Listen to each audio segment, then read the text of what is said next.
इस कहानी का हीरो डैन वूसंग मार्शल आर्ट्स की दुनिया का सबसे पावरफुल फाइटर होता है, जो जांग हू के नाम से भी जाना जाता है और अपने पावरफुल पंचेस से लड़ने के लिए फिस्ट किंग के नाम से जाना जाता है। वह हजारों मार्शल आर्टिस्ट से लड़ चुका है, लेकिन आज तक उसे कोई भी नहीं हरा पाया।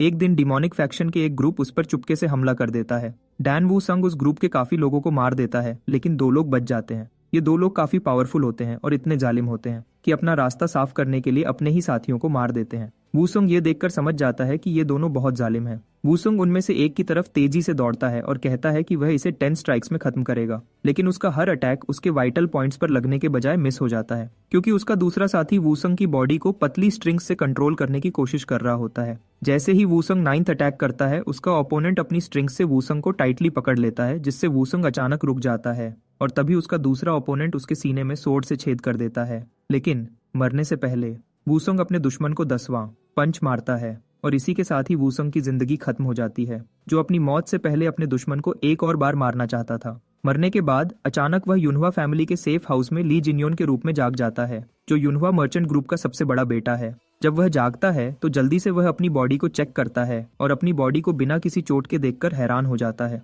तभी वह अपने नए चेहरे को मिरर में देखता है। पहले वह सोचता है कि किसी ने उसके चेहरे पर मास्क लगा दिया है, फिर थोड़ी देर बाद इस सोच को रिजेक्ट करता है। जब उसकी नौकरानियां डॉक्टर को बुलाने के लिए चली जाती हैं, तो वह अपनी नई बॉडी के बारे में जानने का फैसला करता है और इधर उधर ऐसी चीजें ढूंढता है जो उसे इस बॉडी के बारे में बता सकें। जब वह चलता है तो उसे फील होता है कि ये बॉडी काफी वीक है, क्योंकि सिर्फ चलने के लिए भी बहुत मेहनत करनी पड़ रही है। आखिर में उसे एक डायरी मिलती है जिसका टाइटल युनहुआ मर्चेंट ग्रुप होता है। ये फैमिली युनहुआ माउंटेन में एक बड़ा और फेमस मर्चेंट ग्रुप है। डायरी चेक करने के बाद उसे समझ आ जाता है कि वह ली जिन्योन की बॉडी में है, जो युनहुआ फैमिली का सबसे बड़ा बेटा है। वैसे तो वह इस फैमिली का बड़ा बेटा है, लेकिन ऐसा लगता है जैसे ली जिन्योन कोई आवारा लड़का है, क्योंकि वहाँ काफी सारे लेटर्स मिलते हैं जो ली जिन्योन ने लड़कियों के बारे में लिखे हैं। थोड़ी देर इंस्पेक्शन करने के बाद उसे कंफर्म हो जाता है कि शायद वह ली जिन्योन के रूप में रीइंकारनेट हुआ है। उसी समय उसका डॉक्टर गोंगसन एक चालाक लोमड़ी जैसी स्माइल के साथ अंदर आता है और चुपके से उसकी कंडीशन चेक करने की कोशिश करता है, लेकिन ली अचानक अपना हाथ हटाता है और डॉक्टर को भरोसा दिलाता है कि वह बिल्कुल ठीक है।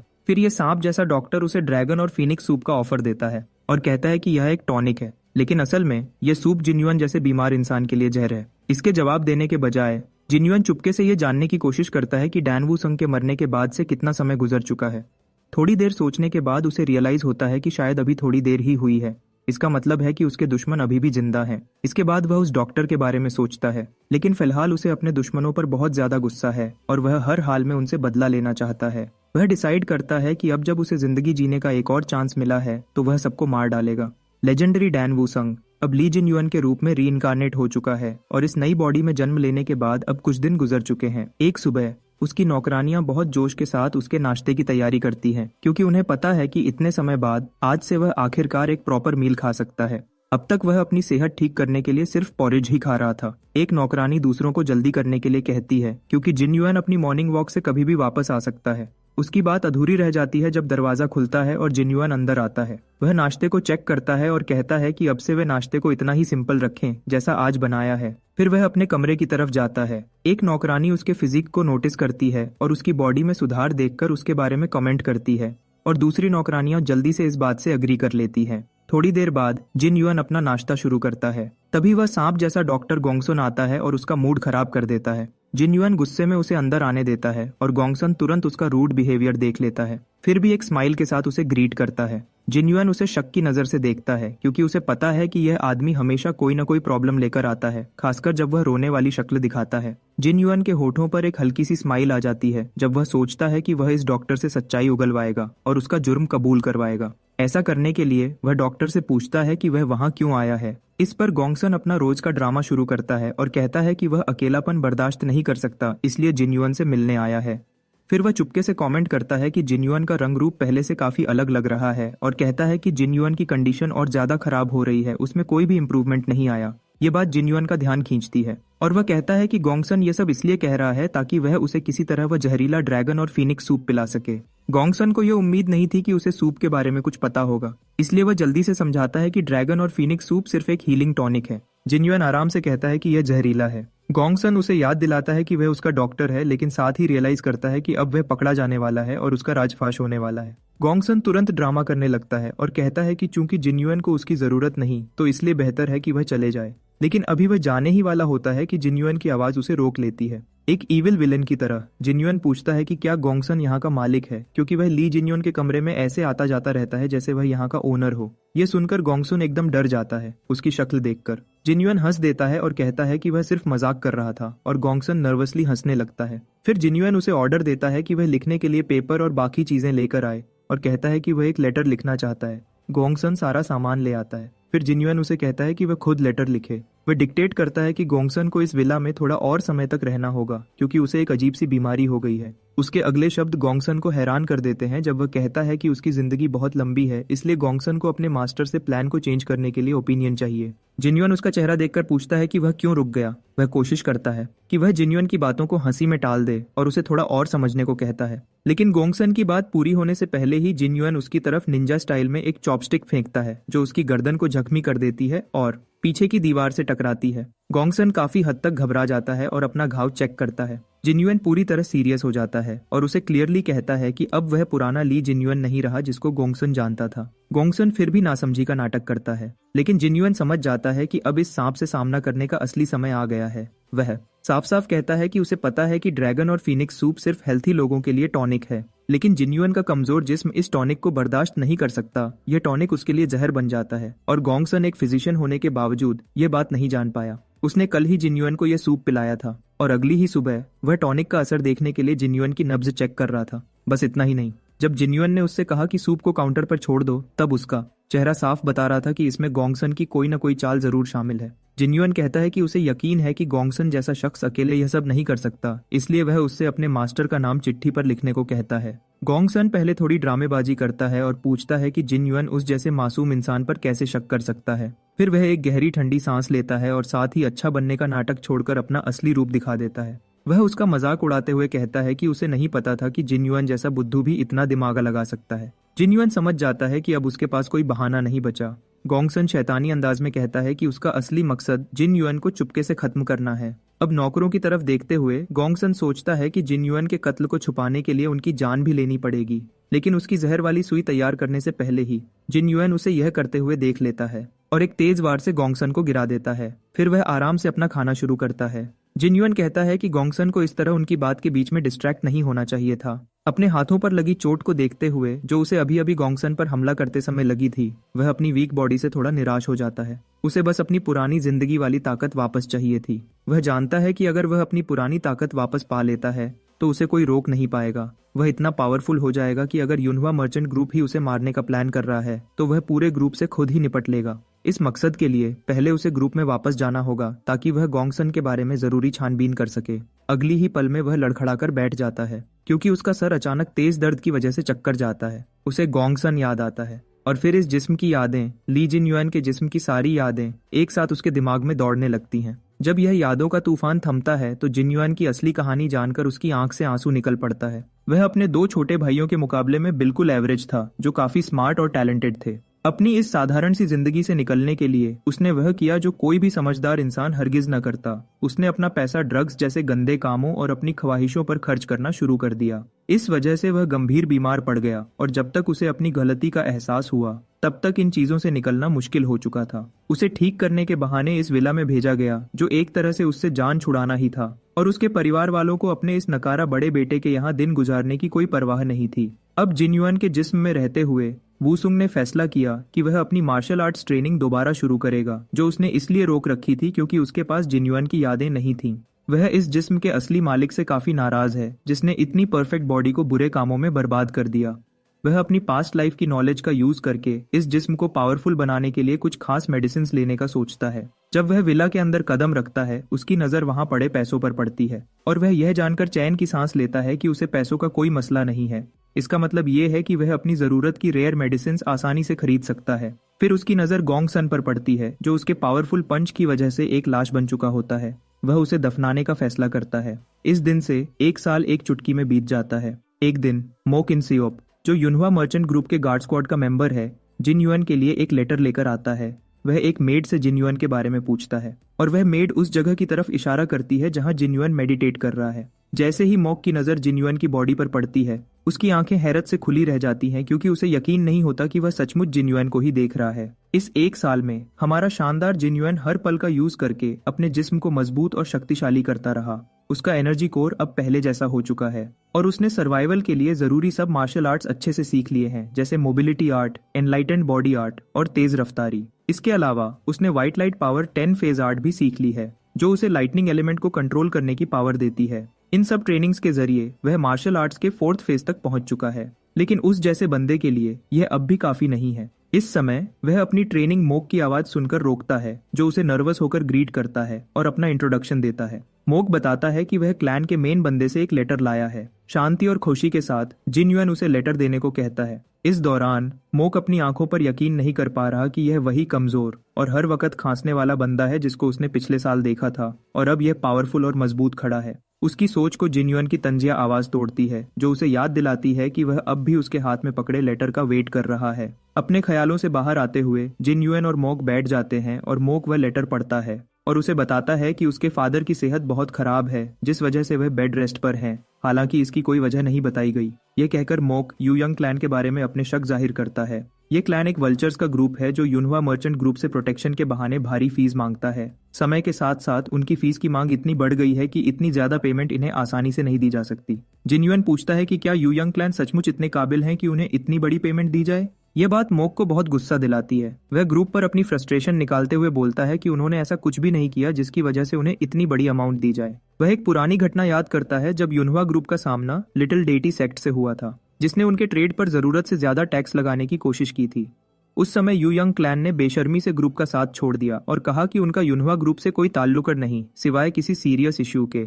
मोक बताता है कि गार्ड कैप्टन भी कुछ नहीं कर सकता क्योंकि यूयंग हू का उस ग्रुप से कनेक्शन है। यह बात जिन्युअन का ध्यान खींचती है क्योंकि वह इस नाम को अपनी पास्ट लाइफ के दिनों से जानता है। यूयंग हू वहाँ काफी फेमस था। जिन्युअन को अब सब कुछ समझ आने लगता है। यूयंग हू एक पावरफुल बांडा है जो अपनी शक्ति का फायदा उठाते हुए यूनवा मर्चेंट ग्रुप को कमजोर समझकर तंग करता है। उसी वक्त जिन्युअन फैसला करता है कि यह मामला या तो मौत से खत्म होगा या वह खुद यूयंग हू को सबका सिखाएगा, और मोक यह सुनकर दंग रह जाता है। फिर मोक वह वजह भी बताता है जिसने जिन्युअन के फादर को इतना निढाल कर दिया। पता चलता है कि उसके छोटे भाई इतने बेवकूफ थे कि उन्होंने पूरे यूनवा मर्चेंट ग्रुप के सामने तलवारों से एक सीरियस लड़ाई शुरू कर दी। जिन्युअन को उनकी इस बेवकूफी पर यकीन नहीं आता जब उसे पता चलता है कि इस बात ने उनके फादर को इतना गुस्सा दिलाया कि वह स्ट्रेस की वजह से बीमार पड़ गए।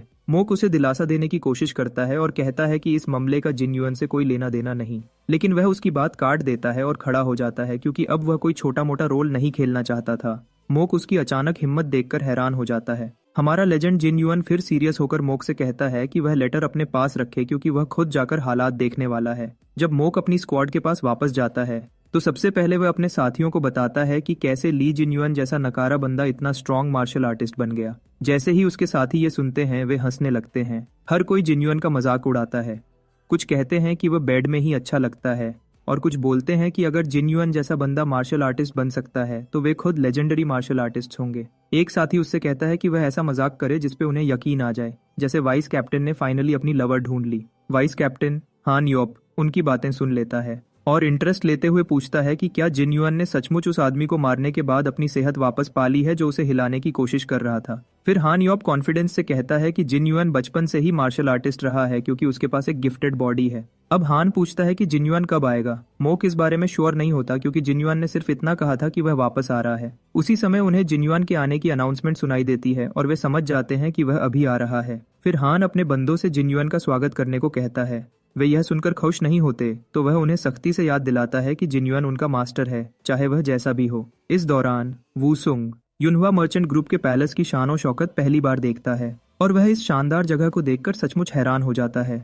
अपनी पास्ट लाइफ में उसने इस ग्रुप के बारे में सिर्फ कहानियां सुनी थीं, लेकिन अब इसे करीब से देखकर उसे एहसास होता है कि जिन्युअन सिर्फ अमीर नहीं बल्कि बहुत ही ज्यादा अमीर है। वह अपने साथियों से आराम करने को कहता है क्योंकि वह अपने फादर से मिलने जा रहा होता है। जैसे ही वह आगे बढ़ता है उसे यह देखकर हैरानी होती है कि कोई भी उसका स्वागत करने की जहमत नहीं करता। उसकी यह ख्वाहिश जल्दी पूरी हो जाती है जब एक गार्ड्स का बड़ा ग्रुप अपनी तलवारों के साथ उसका स्वागत करता है। फिर हान उसे ग्रीट करता है और कहता है कि जिन्युअन अब बिल्कुल चेंज हो गया है। वह यह भी कहता है कि उसे जिन्युअन को हेल्थी देखकर बहुत खुशी हो रही है। हान के लोग सोचते हैं कि वह बस जिन्युअन की खुशामद कर रहा है और उन्हें लगता है कि हान के दिल में जिन्युअन के लिए जरा भी इज्जत नहीं है, क्योंकि पहले उनका यह मास्टर हमेशा हान की इंसल्ट किया करता था। उस समय वे भी अपनी इंसल्ट के लिए तैयार थे, लेकिन वे ये देखकर हैरान हो जाते हैं जब जिन्युअन उनका स्वागत करते हुए कहता है कि उस जैसे परेशान करने वाले बंदे के लिए यह वेलकम बहुत अच्छा है। उन सबको इतना शॉक्ड देखकर मोक कहता है कि उसने तो सबको पहले ही बोला था कि जिन्युअन सचमुच बदल चुका है। यह देखकर हान, जो हमारे जिन्युअन को उसके फादर के रूम तक ले जा रहा होता है, उसके चेहरे पर हल्की सी स्माइल आ जाती है और जिन्युअन को भी अब लगता है कि हान उसका दुश्मन नहीं बल्कि दोस्त है। जब वे अंदर जाते हैं तो हान उसे बताता है कि उसने जिन्युअन के आने की न्यूज़ पहले ही उसके फादर को दे दी है, जिसके लिए वह उसका शुक्रिया अदा करता है। तभी उसका सबसे छोटा भाई जायोन जिन्युअन का हाथ पकड़कर उन्हें इंटरप्ट करता है। जायोन, जो उसे ताना मारते हुए उसे ठरकी कहता है, उसे ऐसे देखकर बाकी सबकी तरह जायोन कहता है कि वह बिल्कुल अलग इंसान लग रहा है। जब जिन्युअन उसे घूर रहा होता है, जायोन उसके कंधे को अपनी पूरी शक्ति से जकड़ लेता है। हन, जो पहले जिन्युअन को अपने छोटे भाई से पिटते देखा करता था, नहीं चाहता था कि वापस आने के पहले दिन ही वह अपने छोटे भाई से मार खाए। वह धीरे से जायोन का हाथ जिन्युअन के कंधे से हटा देता है और कहता है कि दोनों भाइयों को इतने दिन बाद एक दूसरे को देखकर खुश होना चाहिए। लेकिन उसी समय जायोन हान को बिना इजाजत छूने की वजह से थप्पड़ मार देता है। जायोन को उसका यह बुरा बर्ताव पसंद नहीं आता और वह उसे चेतावनी देता है।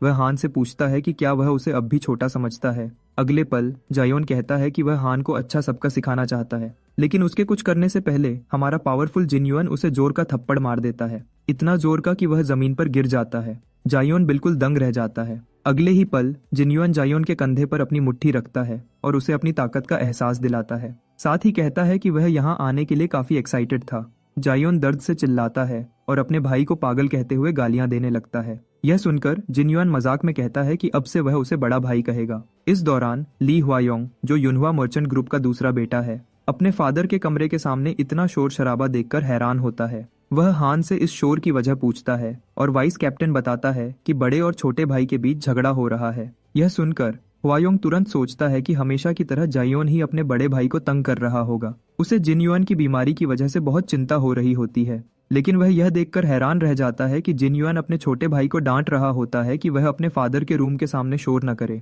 फिर जिन्युअन देखता है कि उसका मिडिल ब्रदर भी वहां आ चुका है।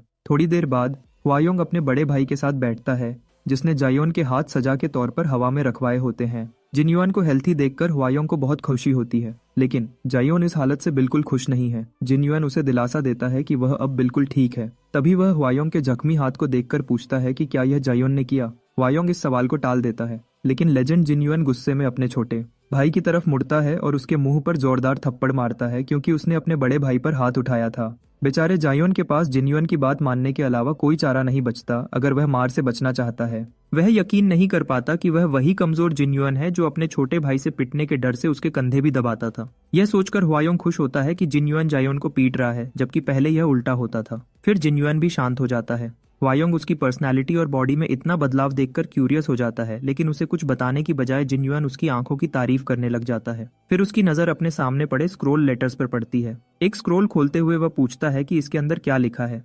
हुआयोंग समझाता है कि इस स्क्रोल में उन एम्प्लॉइज की लिस्ट है जो कल उसके साथ कॉन्फ्रेंस रूम में जाएंगे। फिर वह एम्प्लॉइज की लिस्ट चेक करता है और उसमें गोंगसन का नाम देख लेता है, क्योंकि उसका असली मकसद किसी एम्प्लॉई के बारे में पता लगाना था। लिस्ट चेक करने के बाद वह तुरंत समझ जाता है कि गोंगसन के अलावा और भी बहुत से एम्प्लॉइज यू यंग हू ने यहाँ भेजे हैं। फिर वह सीरियस होकर अपने भाइयों की तरफ मुड़ता है और सीरियस होकर पूछता है कि कहीं उन दोनों में कोई यू यंग हू के लिए काम तो नहीं करता। दोनों भाई गुस्से में इस बात का इनकार करते हैं और कहते हैं कि वे अपना मर्चेंट ग्रुप उस क्लैन को हरगिज नहीं देंगे। वह स्माइल करता है, यह सोचकर कि उसे अपने भाइयों को खत्म करने की जरूरत नहीं, क्योंकि वे सच बोल रहे हैं। सब कुछ तय करके वह उठ खड़ा होता है और पूछता है कि क्या सारे बड़े लेवल के लोग भी कॉन्फ्रेंस में होंगे।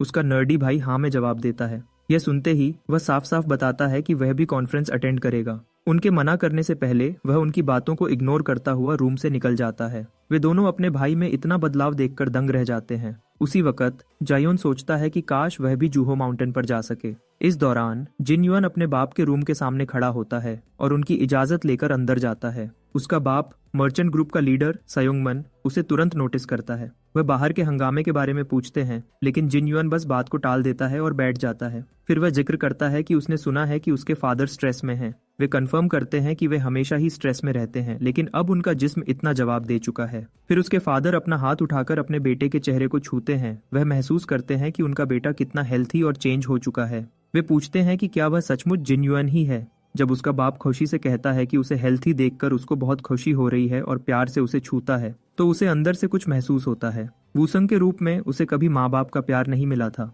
लेकिन उसे पता है कि बाप का प्यार कैसा होता है। वह अपने बाप को एक स्ट्रांग और पावरफुल बंदा मानता होता है, लेकिन अब उसका हाथ अपने हाथ में लेकर वह देखता है कि उसका टारगेट कितना वीक हो चुका है। यह देखकर वह उसे दिलासा देता है और कहता है कि वह सब कुछ खत्म कर देगा जिससे उसकी यह हालत हुई है। उसका बाप इस पर यकीन नहीं करता, लेकिन वह जोर देता है कि योंगमैन को किसी भी बात की चिंता करने की जरूरत नहीं, क्योंकि वह खुद सब संभाल लेगा।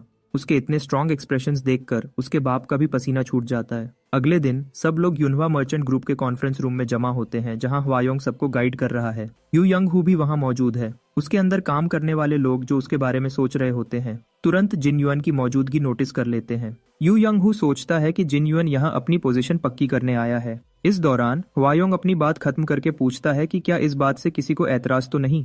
आगे बढ़ने से पहले यू यंग हू हाथ उठाता है और कहता है कि उसकी एक डिमांड है। वह जिन युआन के गार्ड के तौर पर अपने आदमी को सजेस्ट करता है, क्योंकि जिन युआन के पास फिलहाल कोई गार्ड नहीं होता। इस बात से यूनहवा मर्चेंट ग्रुप में हंगामा मच जाता है, क्योंकि यू यंग हू पहले ही वहां अपने बहुत से आदमी भेज चुका होता है। लेकिन जो बंदा यू यंग हू के खिलाफ बोलने की कोशिश करता है, यू यंग हू उसे डराकर चुप करवा देता है। फिर यू यंग हू पूछता है कि क्या किसी को उसकी सजेशन से कोई ऐतराज है।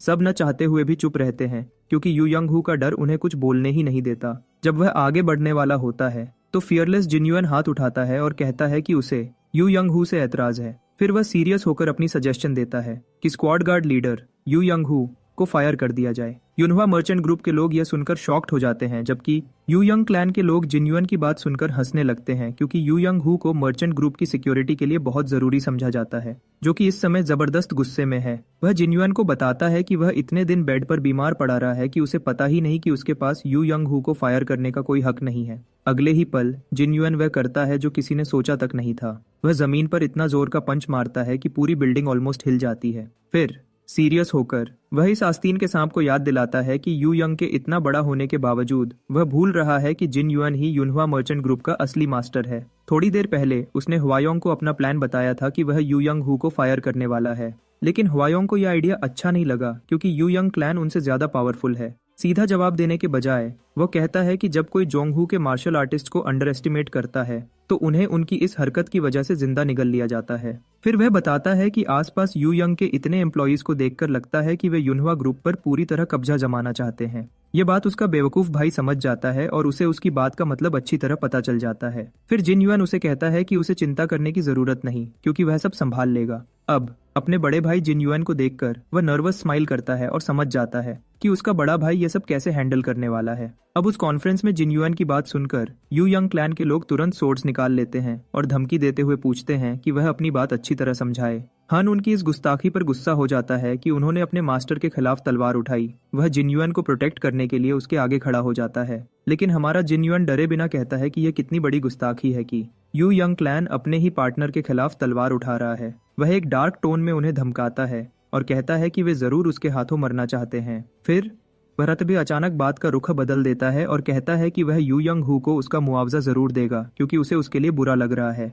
यू यंग हू यह सुनकर कंफ्यूज हो जाता है। जिन युआन कहता है कि उन्होंने यू यंग हू के परफेक्ट रिटायरमेंट प्लान को बर्बाद कर दिया है। फिर वह यू यंग हू का असली प्लान डिटेल में बताना शुरू करता है। पहले वह जिन युआन को गोंगसन के जरिए खत्म करेगा। फिर जब उसने जिन युआन के दूसरे दो भाइयों को आपस में लड़वाया, यू यंग के लिए यह बहुत बड़ा फायदा था कि उनके फादर इस झगड़े की वजह से बीमार पड़ गए। आखिर में यू यंग को बस एक भाई को अपनी बातों में उलझाना था और उसे अपनी कठपुतली बनाकर यूनहवा मर्चेंट ग्रुप पर पूरा कब्जा करना था। यह सब सुन के यू यंग हंसने लगता है, कहता है कि जिन युआन बस खुद से ही कहानियां बना रहा है। लेकिन वह सीरियस होकर बोलता है कि यू यंग का प्लान तभी से टूटना शुरू हो गया था जब उसने खुद यू यंग के पर्सनल असैसिन गोंगसन को मार दिया। यू यंग ये सुन के शॉक में आ जाता है। वह यकीन नहीं कर पाता कि गोंगसन मर चुका है।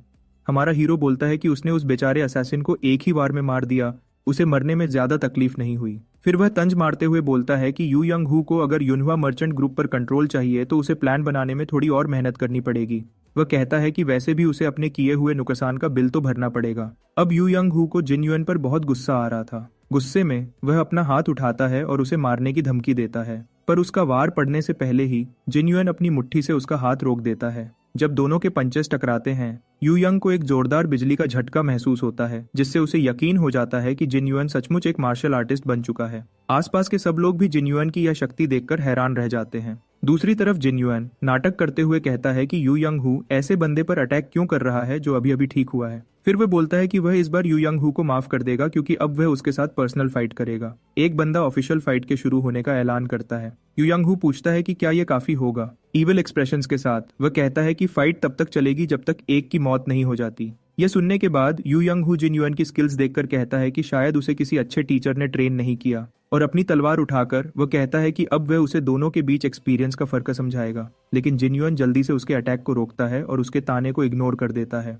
नीचे झुककर वह यू यंग हू के पेट में जोरदार पंच मारता है और कहता है कि उसके पास यू यंग हू से 100 साल ज्यादा एक्सपीरियंस है। यू यंग हू खून की खांसी करता है और जिन युआन की असली स्किल का अंदाजा उसे अब होता है। उसी समय जिन युआन अपनी एनलाइटेंड मोबिलिटी आर्ट चलाता है और यू यंग को कहता है कि अब वह उसे असली एक्सपीरियंस का फर्क दिखाएगा, अब बिजली तेजी से चलते हुए। वह यू यंग पर एक खतरनाक वार करता है जो अपनी तलवार से उसे रोक लेता है। दोनों बार बार टकराते हैं। यू यंग हू अपनी तलवार से वार करता है, जिन युआन सिर्फ अपने हाथों को ही यूज करता है, लेकिन हर वार जो हमारा जिन युआन करता है यू यंग की तलवार से ब्लॉक हो जाता है। फाइट के दौरान यू यंग हू जिन युआन की टेक्निक से पूरी तरह कंफ्यूज है, क्योंकि यह किसी नए बंदे की तरह तो बिल्कुल नहीं लड़ रहा। उसकी स्किल्स एक प्रोफेशनल मार्शल आर्टिस्ट जैसी हैं। लेकिन इसके बावजूद यू यंग हू पक्का इरादा करता है कि वह जिन युआन को खत्म कर देगा। उसके इस कॉन्फिडेंस को देखकर उसके सबऑर्डिनेट्स खुश होते हैं, सोचते हैं कि उनका कैप्टन अब फाइनली फाइट जीतने वाला है। इसके साथ यू यंग अपनी 3 फॉर्म सोर्ड आर्ट को एक्टिवेट करता है। जिन युआन उसके वार से बचने के लिए तुरंत अपना सिर नीचे कर लेता है और अपनी रैपिड स्ट्राइक एक्टिवेट करता है।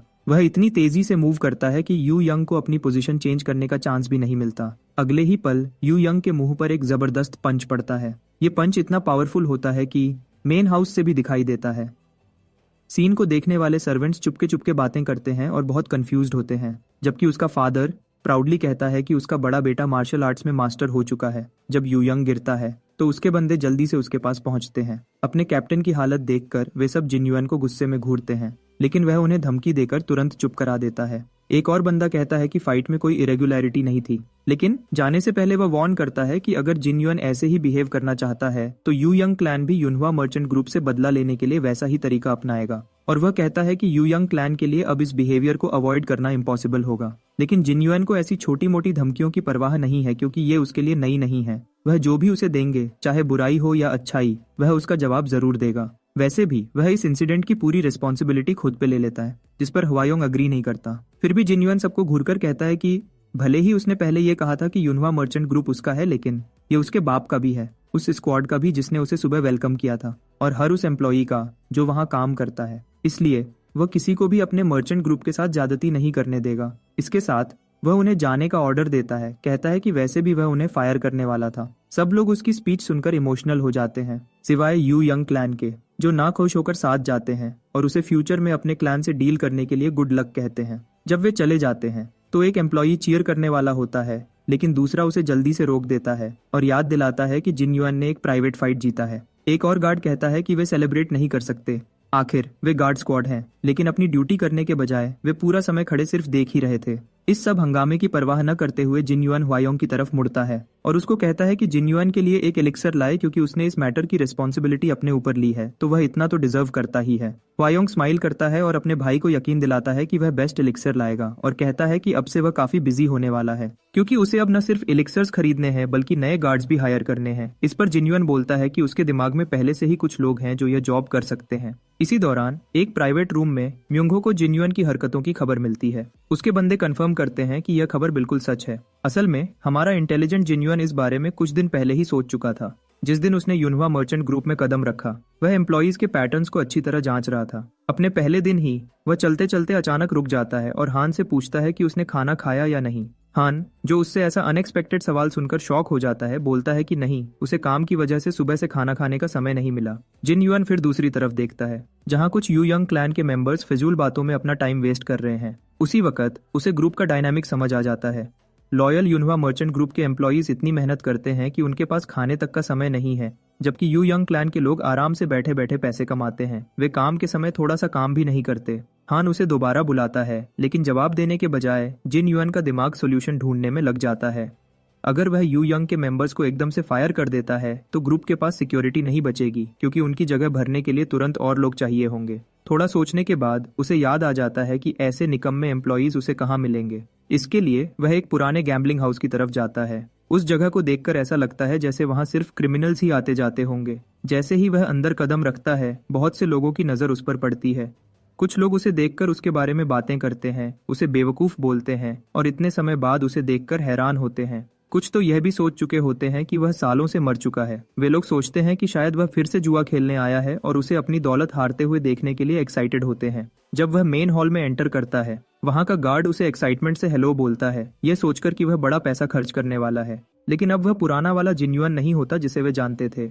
वह सख्त टोन में गार्ड को वार्न करता है कि वह उसे छुए भी नहीं। गार्ड को यह सुनकर गुस्सा आ जाता है। फिर बिना किसी फॉर्मेलिटी के जिन युआन उसे दरवाजा खोलने का ऑर्डर देता है। अंदर चुल म्यूंग हो, जिसको जहरीली फॉक्स के नाम से जाना जाता है, अपने पुराने दोस्त को देखता है और कहता है कि उसकी इतनी अच्छी सेहत इतने लंबे रेस्ट का रिजल्ट है। उसके साथ ही युक जिनबो और युक म्योंगहो भी उसे ग्रीट करते हैं। म्योंगहो एक शैतानी स्माइल के साथ उन्हें रिमाइंड करता है कि कम से कम जिन युआन की सेहत के बारे में तो पूछ लो, क्योंकि वह इतने समय से बीमार था। इस पर दोनों युग ब्रदर्स को अपनी गलती का एहसास होता है और वे उससे माफी मांगते हैं। जबकि म्योंगहो मजाक में बोलता है कि जिन युआन उसका दोस्त है। जिन युआन इस सो कॉल्ड फेक फ्रेंडशिप पर हंस देता है। ऊपर ऊपर से तो ये बचपन के दोस्त लगते हैं, लेकिन असल में म्योंगहो ने हमेशा इस झूठी दोस्ती का फायदा उठाया है ताकि वह उसे ब्लैकमेल करे और उसकी कमजोरियों का फायदा उठाकर उससे पैसा निकलवा सके। एक सीरियस एक्सप्रेशन के साथ वह सोचता है कि नई जनरेशन ने भी दोस्ती को किस तरह का रंग दे दिया है, जिन युआन के असली ख्यालों से अनजान। म्योंगहो एक्साइटेडली उसे गैम्बलिंग का बोलता है, क्योंकि उन्हें साथ में खेले हुए काफी समय हो गया है। असल में म्योंगहो को उससे ढेर सारा पैसा लूटने की जल्दी है, यह यकीन करके कि उसके अलावा कोई और इतना बेवकूफ नहीं होगा जो उसके जाल में फंसे। नकली दोस्ती दिखाते हुए म्योंगहो इंसिस्ट करता है कि वह उसके वापस आने की खुशी में उसे ट्रीट देगा। लेकिन जब वह तुरंत कोई जवाब नहीं देता तो म्योंगहो गुस्सा हो जाता है और कहता है कि वह कुछ बोल क्यों नहीं रहा। जिन युआन शांति से बोलता है कि वह अभी सोच रहा है। जब उसका घटिया दोस्त उस पर दबाव डालकर पूछता है कि वह क्या सोच रहा है, तो जिन युआन जवाब देने के बजाय एक पल के लिए चुप हो जाता है। वह यह सोच रहा होता है कि उसे म्योंगहो को खत्म कर देना चाहिए या नहीं। उसके लिए म्योंगहो बेकार कचरा है जिसको अपने आसपास रखने में उसे कोई इंटरेस्ट नहीं रखता। यहाँ पर सिर्फ युग ब्रदर्स ही काम के हैं, जो भले ही गुंडे की तरह जीते हैं, लेकिन असल में उनके पास बहुत सी स्किल्स हैं जो उसके काम आ सकती हैं। उनकी स्किल्स म्योंगहो जैसे किसी बेकार इंसान के पास वेस्ट ही हो रही हैं। इस फैसले के बारे में दिमाग में खिचड़ी पकाते हुए जिन युआन खड़ा होता है और शांति से म्योंगहो को बोलता है कि वॉल्ट की चाबी दे दे। म्योंगहो आंखें झपकाता है और शॉक्ड होकर उसे देखता है। पूछता है कि जिन युआन को अचानक से पैसों की क्यों जरूरत पड़ गई। जिन युआन शांत जवाब देता है। वह उसे यकीन दिलाता है कि वह सिर्फ एक बार ही कैश निकालेगा। लेकिन फिर जिन युआन कहता है म्योंगहो ने उसके जो हजारों येन इस गैम्बलिंग में जबरदस्ती इन्वेस्ट करवाए, उसका इंटरेस्ट भी चाहिए, प्लस मेडिकल कॉम्पेंसेशन भी जब म्योंगहो ने उसे पिटवाया था। टोटल मिलाकर लगभग 100,000 येन बनता है और कहता है कि इतना काफी है। म्योंगहो जोर से हंस पड़ता है। वह उसका मजाक उड़ाता है और पूछता है कि क्या उसने कभी मैथ का एम भी सीखा है। बड़ी अकड़ के साथ वह कहता है कि वॉल्ट में सिर्फ वह पैसा नहीं है जो जिन युआन मांग रहा है, उसमें सोना, चांदी और एक्सपेंसिव ज्वेलरी भी भरी पड़ी है। फिर भी वह कहता है कि क्या जिन युआन को सचमुच ऐसा लगता है कि उसे यहाँ से कुछ मिलेगा। ज्यादा से ज्यादा अगर वह बहुत चाहता है तो कुछ पैसा उधार ले सकता है, लेकिन वॉल्ट की चाबी देना तो बहुत दूर की बात है। म्योंगहो का गुस्सा और भी बढ़ता है जब उसे याद आता है कि पहले कैसे जिन युआन बीमार होने की शिकायत करता था और अब यहाँ बिल्कुल ठीक खड़ा है और वॉल्ट की चाबी मांग रहा है। जिन युआन की बात को पूरी तरह इग्नोर करते हुए वह कोल्डली कहता है कि उसे जिन युआन की अक्ल ठिकाने लगानी पड़ेगी और उसे याद दिलाता है कि वह किससे बात कर रहा है। जब जिन युआन इस बार भी जवाब नहीं देता, म्योंगहो उसके बिल्कुल पास आता है। उनका चेहरा लगभग आपस में टकराने वाला होता है और पूछता है कि क्या वह उसके हाथों मरना चाहता है। फिर भी जिन युआन कोई जवाब नहीं देता। आखिर में बातों से थककर म्योंगहो अपने चमचों को कहता है कि जिन युआन का पीट पीट कर बुरा हाल कर दो। एक युग ब्रदर उसे पीछे से पकड़कर उसका सिर टेबल पर मारने ही वाला होता है, लेकिन जिन युआन का चेहरा गुस्से से भर जाता है। उसे रियलाइज होता है कि अभी तक वह बहुत नरमी दिखा रहा था। अगले ही पल वह एक युग ब्रदर को उठाकर सीधा दीवार में पटक देता है। दूसरा भाई आगे बढ़ता है, लेकिन जिन युआन साइड में हट जाता है और टेबल का सहारा लेते हुए एक ही जोरदार झटके में उसका पांव तोड़ देता है। वह भाई तुरंत गिर जाता है। जिन युआन मुड़ के देखता है। वह यह देखकर शॉक्ड हो जाता है कि युग ब्रदर्स अपनी हड्डियां तुड़वाने के बावजूद उठ खड़े हुए हैं। उनकी आंखों में बिल्कुल भी खौफ नहीं होता। यह देखकर जिन युआन को एक्चुअली एक्साइटमेंट होती है। अब वह उन्हें सबका सिखाने के लिए फुल ऑन तैयार हो जाता है। दोनों भाई एक साथ उस पर अटैक करते हैं, लेकिन कुछ ही सेकंड्स में जिन युआन उनकी नजरों से गायब हो जाता है। आंख झपकने से पहले वह उनके पीछे होता है, तेजी से मूव करते हुए। वह दोनों के सिर पकड़ लेता है और दोनों का सिर एक दूसरे के साथ पटक देता है। वह उनकी ठंडी आवाज में याद दिलाता है कि वह दोबारा वार्निंग नहीं देगा। अब जब जिन्युन इन दोनों भाइयों से निपट लेता है तो बस एक डरपोक म्योंगहो बचता है, जो पूरे समय उनके पीछे ही छुप रहा था। जिन्युन अपने पुराने दोस्त की तरफ एक ईविल स्माइल के साथ मुड़ता है। म्योंगहो अपना डर छुपाने की कोशिश करते हुए फ्रेंडली टोन में जिन्युन से बात करता है। कहता है कि उसे अपने दोस्तों को मार्शल आर्ट्स सीखने के बारे में बताना चाहिए और साथ ही उसने एक हाथ अपने पीछे छुपा रखा होता है। जिन्युन उसे शक की नजर से देखता है, उसकी इस हरकत पर सवाल उठाता है, लेकिन अपने शांत अंदाज में ही जवाब देता है। जब जिन्युन उसकी तरफ कदम बढ़ाता है तो म्योंगहो का डर और बढ़ जाता है और वह चाकू दिखाकर चेतावनी देता है कि पास मत आना। वह अंदर अंदर अपने आप को समझाने की कोशिश कर रहा होता है कि डरने की कोई बात नहीं, आखिर यह तो बस जिन्युन ही है। हिम्मत जुटाकर म्योंगहो आगे बढ़ता है, सोचता है कि एक ही वार में जिन्युन को खत्म कर देगा। वह टेबल के पीछे से स्माइल करता है, सोचता है कि यह टेबल उसे बचा लेगा, लेकिन जिन्युन टेबल को एक ही वार में अलग कर देता है और अगले ही पल उसका एक मुक्का टेबल को टुकड़े टुकड़े कर देता है। म्योंगहो अपने होश खो देता है, जिसका सिर अब जिन्युन के हाथों में है। जिन्युन स्माइल करता है और शांति से कहता है कि इस बार उसका वार जीत गया। अगला पल जब जिन्युन उसे बिजली का झटका देता है तो म्योंगहो दर्द से चिल्ला उठता है। बाहर एक गार्ड बोलता है कि आज यहाँ कोई तो मरने वाला है। इस बिजली के झटके के बाद म्योंगहो जमीन पर गिर पड़ता है, पसीने में नहाया हुआ। जिन्युन बिना कोई परवाह किए उसे अपने आप को संभालने का कहता है। म्योंगहो मुश्किल से अपना सिर उठाता है, उसकी आंखों में अपनी बेइज्जती का गुस्सा भरा होता है। वह सोचता है कि जिन्युन ने अपने रिकवरी के दौरान ऐसा क्या किया होगा। उसके दिल में एक और ख्याल आता है कि क्या जिन्युन ने इस वक्त तक सिर्फ बदला लेने के लिए ट्रेनिंग की है। वह अपना बचाव करने की कोशिश करता है, सोचता है कि उसने जिन्युन के साथ इतना बुरा भी नहीं किया था, लेकिन अपने पुराने बर्ताव को याद करके उसे लगता है कि यही सही बदला है। जबरदस्ती एक नर्वस स्माइल के साथ म्योंगहो जिन्युन से कहता है कि उसे वॉल्ट की चाबी के अलावा जो भी मांगना है मांग ले। ये सुन के जिन्युन रुक जाता है, वह यही बात तो सुनना चाहता था। म्योंगहो जल्दी से उसे याद दिलाता है कि बुरा बर्ताव अपनी जगह, लेकिन वे बचपन के दोस्त हैं, और जिन्युन ना चाहते हुए भी इस बात से अग्री करता है। यह सुन के म्योंगहो का चेहरा चमक उठता है और वह तुरंत जिन्युन को गले लगा लेता है, जो कि इस समय काफी गुस्से में है, और उसे भरोसा दिलाता है कि अब से वह कोई मारपीट या तंग नहीं करेगा। जिन्युन इस पर भरोसा नहीं करता, वह उसे धक्का देकर अलग करता है और गुस्से में कहता है कि उसकी मीठी बातों से उसे उल्टी आ रही है। अपने गुस्से के बावजूद म्योंगहो बोलता जाता है, जिद करता है कि वे सिर्फ दोस्त नहीं बल्कि भाई हैं और अब से वह उसका बड़ा भाई है। वह तुरंत अपने चमचों की तरफ मुड़ता है और उन्हें अपने बड़े भाई को हेलो बोलने का हुक्म देता है। दोनों थोड़े शॉक्ड होते हैं, लेकिन बिना कोई सवाल किए उसकी बात मान लेते हैं। लेकिन अंदर से म्योंगहो मन ही मन हंसता है, सोचता है कि कैसे जिन्युन कभी उसका नौकर बन के जीता था और उसके पीछे कुत्ते की तरह चलता था, और सोचता है कि जैसे ही उसे मौका मिलेगा तो वह अपने गार्ड्स के साथ भाग जाएगा। उसे यकीन था कि बाद में वह किसी भी मसले को आसानी से संभाल लेगा। दूसरी तरफ जिन्युन सीधा युग ब्रदर्स से बात करता है और उन्हें बताता है कि जब वह किसी को भाई बोलता है तो वह रिश्ता जिंदगी भर निभाता है। यग ब्रदर्स म्योंगहो से इजाजत लेने के लिए उसकी तरफ देखते हैं और म्योंगहो उन्हें जिन्युन को सर्व करने की कसम खाने को कहता है, और यह भी कि वे अब से स्वॉन ब्रदर्स हैं।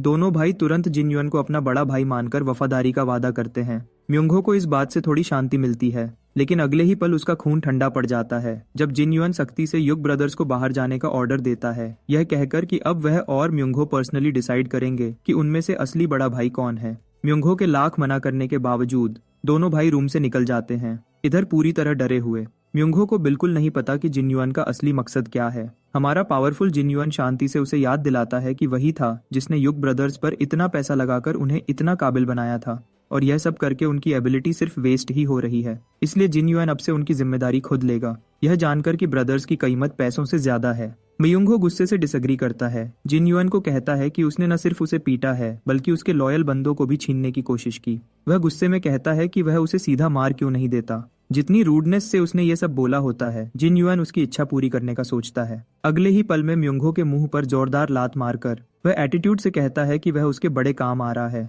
उसे पंचिंग बैग की तरह धोता है। अब म्योंगहो को फाइनली समझ आता है कि जिन्युन को उसे मारने में कोई मसला नहीं है। आखिर में म्योंगहो बदबदाता है कि वह उसे जो चाहिए दे देगा, लेकिन जिन्युन आराम से उसे कहता है कि यह बात थोड़ा ऊंचा बोले। हारा हुआ म्योंगहो आखिर में की देने को तैयार हो जाता है। जिन्युन स्माइल करता है और म्योंगहो से कहता है कि उसे ऐसा शो करना चाहिए जैसे वह अपनी जान की भीख मांग रहा है। म्योंगहो में अब भी इतना एटीट्यूड होता है कि वह जिन्युन की बात का मजाक उड़ाता है और पूछता है कि क्या उसका इतना रिस्पेक्टफुल होना काफी नहीं है।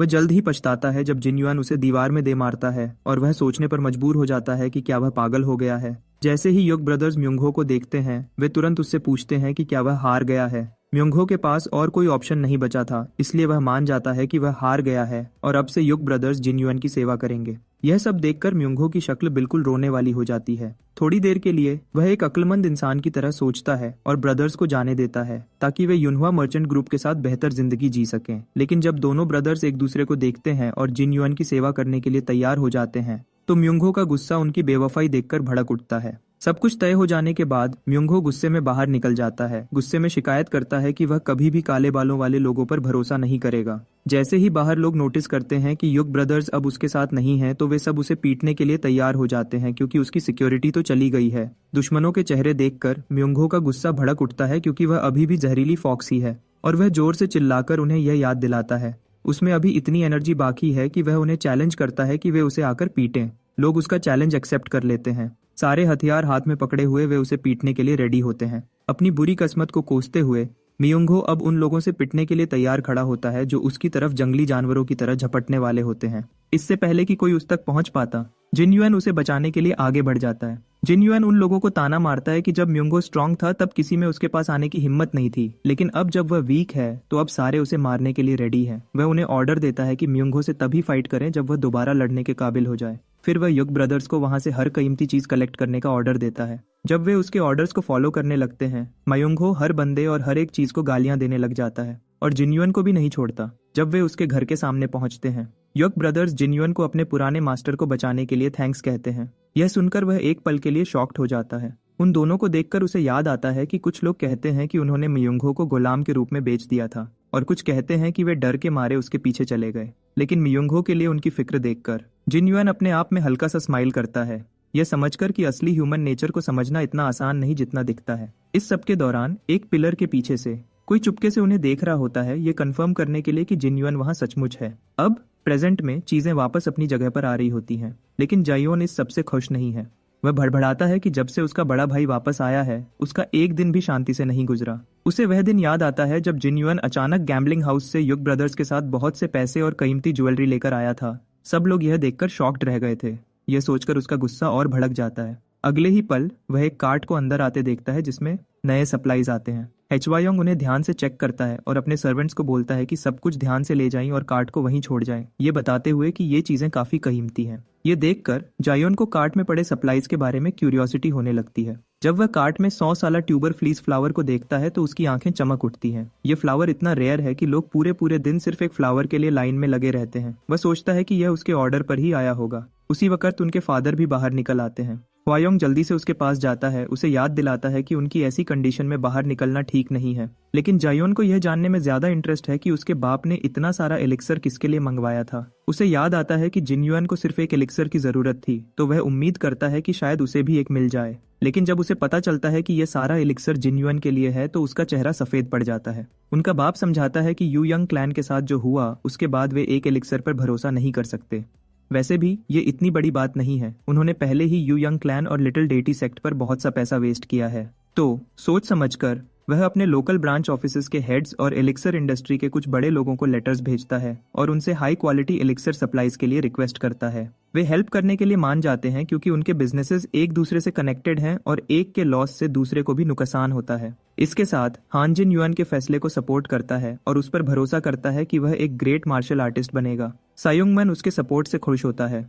फिर अपने छोटे बेटे के उदास चेहरे को देखने के बावजूद वह कहता है कि उसे अपनी जिंदगी भर की कमाई को खर्च करने का सही तरीका मिल गया है। जायोन यह सब सुनकर गुस्से से भर जाता है। वह अपने बाप के सामने खड़ा हो जाता है और कहता है कि उसे भी एक एलिक्सर दिया जाए। उसका बाप उसे एक पल के लिए देखता है और फिर पूछता है कि क्या उसे सचमुच इसकी जरूरत है। जायोन को इस बात पर और भी गुस्सा आता है क्योंकि हर तरफ उसके बड़े भाई की तारीफें हो रही हैं। उसे लगता है कि उसके साथ नाइंसाफी हो रही है। वह समझ नहीं पाता कि जिन युआन को इतनी अटेंशन क्यों मिल रही है। उसके इस सवाल का जवाब शब्दों से नहीं बल्कि जिन युआन के एक्शन से मिलता है। वह बिजली की स्पीड से उसके पास से गुजरता है। जिन युआन अपनी पीठ पर पत्थर बांधकर उसके पास से गुजरता है तो उसकी फास्ट स्पीड की वजह से जायोन नीचे गिर जाता है। वह अपने भाई के हार्ड वर्क को देखता है। उसका चेहरा पसीने में भीगा होता है। जायोन यह सोचता है कि उसका बड़ा भाई, जिसकी बॉडी पहले से ही मजबूत है और जो पहले से ही इतना कॉन्फिडेंट है, अपने आप को बेटर करने के लिए कितनी एफर्ट कर रहा है। वह जमीन पर लेटकर एक लंबी सांस भरता है, अपनी तलवार की तरफ सोच में डूबकर देखता है।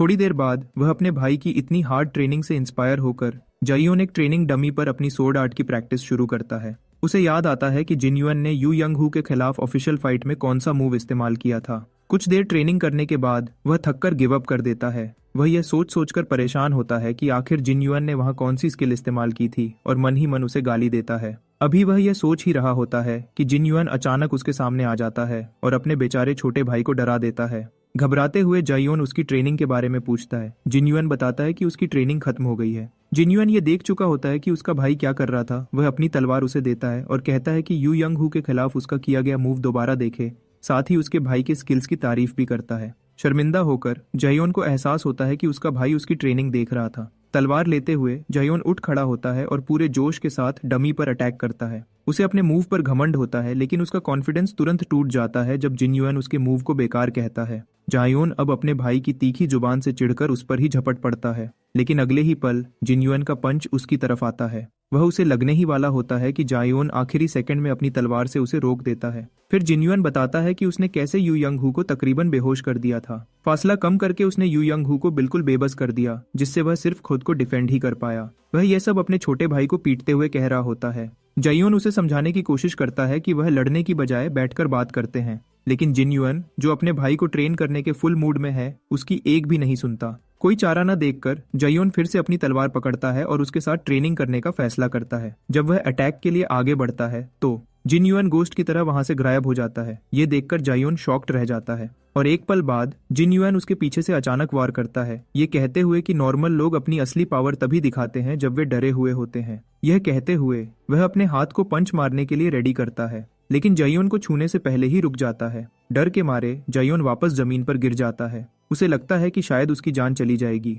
जिन युआन उसे समझाता है कि तलवारबाजी में स्लैश में वार करना सीधा तलवार घुसाने से ज्यादा बेटर होता है। वह कहता है कि यू यंग हू ने उसे एक वन हिट किल टेक्निक से मारने की कोशिश की थी, 3 फॉर्म सोर्ड स्टाइल ट्राई करके। इस टेक्निक में बहुत सावधान रहना चाहिए, इसलिए जिन युआन ने अपनी स्पीड को बहुत ध्यान से मेजर किया ताकि उस पर वार कर सके, वरना उस दिन वह खत्म हो जाता। अपने भाई से लड़ते हुए जिन युआन को यू यंग हू के साथ अपनी फाइट याद आती है। अगर जिन युआन के पास उसकी पास्ट लाइफ की पूरी पावर होती तो यू यंग हू जैसा बंदा उसकी तलवार निकालने से पहले ही खत्म हो जाता, लेकिन अभी उसके पास अपनी पुरानी बॉडी की आधी पावर भी नहीं है। उस समय वह फिस्ट किंग हुआ करता था, इस वजह से वह यू यंग हू के खिलाफ जीत का जश्न भी नहीं मना सका। उसकी सोच उन असैसिन्स की तरफ चली जाती है जिन्होंने उसे पास्ट लाइफ में मारा था, और उसे यह एहसास होता है कि वे उससे भी ज्यादा पावरफुल हैं। यह बात उसके जोश को और बढ़ाती है कि वह अपनी पिछली जिंदगी वाली पावर से आगे निकल जाएगा। उसकी सोच एक नौकरानी की आवाज से टूट जाती है, जो उसे बताती है कि एक गेस्ट आया है। उस गेस्ट के पास जाने से पहले जिन युआन अपने छोटे भाई के माथे पर एक आखिरी दफा मारता है।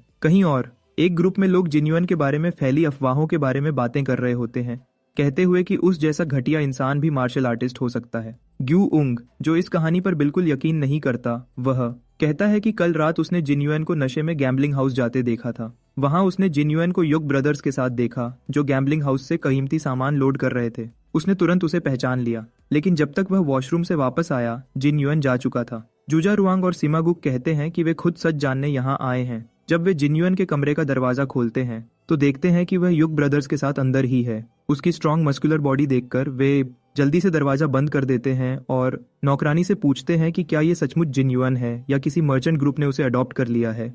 नौकरानी कंफर्म करती है कि यह सचमुच उनका छोटा मालिक जिन युआन ही है। वे लोग ये सुनकर अपने होश खो बैठते हैं। जिन युआन, जिसको उन्होंने अभी देखा, और वह निकम्मा प्लेबॉय जो 4 हेवनली किंग्स का हिस्सा था, ये लोग अपने दिमाग को इन दोनों में फर्क समझाने की कोशिश कर रहे होते हैं। उसी समय जिन युआन दरवाजा खोलता है और डर के मारे उन लोगों की जान ही निकल जाती है। वह शांति से नौकरानी को ऑर्डर देता है कि युग ब्रदर्स को खाना खिलाए और खास तौर पर बोलता है कि उन्हें ढेर सारा खाना दे क्योंकि वे बहुत खाते हैं। जब युग ब्रदर्स चले जाते हैं तो वह अपने पुराने क्रू की तरफ ध्यान देता है जिनकी क्लियरली फटी पड़ी थी। वह पूछता है कि वे यहाँ क्यों आए हैं। डर के मारे वे कुछ भी बोल नहीं पाते, वे बस अपनी सेफ्टी के लिए दुआ करते हैं। सीमा गुक, जूजा रुआंग, गू उंग और हमारा बंदा जिन युआन ने मिलकर एक ग्रुप बनाया होता है जिसे 4 हेवनली किंग्स कहते हैं, जिनका मेन मकसद है औरतों और शराब में डूबना। अब ये 4 पुराने फ्रेंड्स एक साथ बैठकर आखिरकार शांति से खाना खा रहे होते हैं। उन्हें देखते हुए जिन युआन को म्यूंगो याद आता है। उसने भी यही कहा था कि वह उसका फ्रेंड है, लेकिन ये बुद्धू अलग हैं। ये ज्यादातर शरारतों के पार्टनर्स हैं।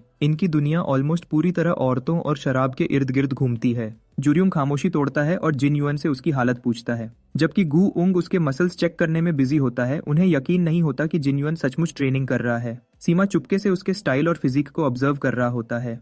वह सोचता है कि यह बदलाव सिर्फ ट्रेनिंग से नहीं आ सकता। जिन युआन सचमुच एक मार्शल आर्टिस्ट बन गया है। फिर वे लोग उससे पूछते हैं कि उसने ये मार्शल आर्ट्स का नॉलेज कहाँ से लिया, क्योंकि ऐसी स्किल्स खुद से सीखना इम्पॉसिबल है। जिन युएन उन्हें टालने के लिए कहता है कि बस उसकी किस्मत अच्छी थी। सीमागुक कहता है कि ये बिल्कुल लेजेंड जांग हू वाली कहानी जैसा लगता है जिसके बारे में उन्होंने सुना था। जुरियोंग बोलता है कि उसने तो पहली बार में जिन युएन को पहचाना ही नहीं था। अचानक से जिन युएन कहता है कि उनका दोस्त जिन युएन मर चुका है, जिससे सबके चेहरे का रंग उड़ जाता है। फिर भी कुछ उम्मीद के साथ जुरियोंग पूछता है कि अब उन्हें आगे क्या करना है। जिन युएन बात घुमाकर कहता है कि उसने एक कर्ज चुकाना है और इसके लिए वह युनहुआ मर्चेंट ग्रुप को तैयार कर रहा है। अब उसका मकसद बेकार में इधर उधर भटकना नहीं, बल्कि और ज्यादा स्ट्रांग बनना है। जिऊ उंग और जुरियोंग शॉक्ड होकर आपस में चुपके से इस अचानक बदलाव के बारे में बात करते हैं, लेकिन सीमा का चेहरा थोड़ा सीरियस हो जाता है। उसे वह वक्त याद आता है जब जिन युएन ने बहाने से छुट्टी ली थी, लेकिन वह जानता था कि यह असल में यहाँ से निकाला जा रहा था। वह दिल से दुखी था, यह सोचकर कि उसका बाप इतना निराश था कि उसने जिन युएन को पैलेस से दूर भेज दिया।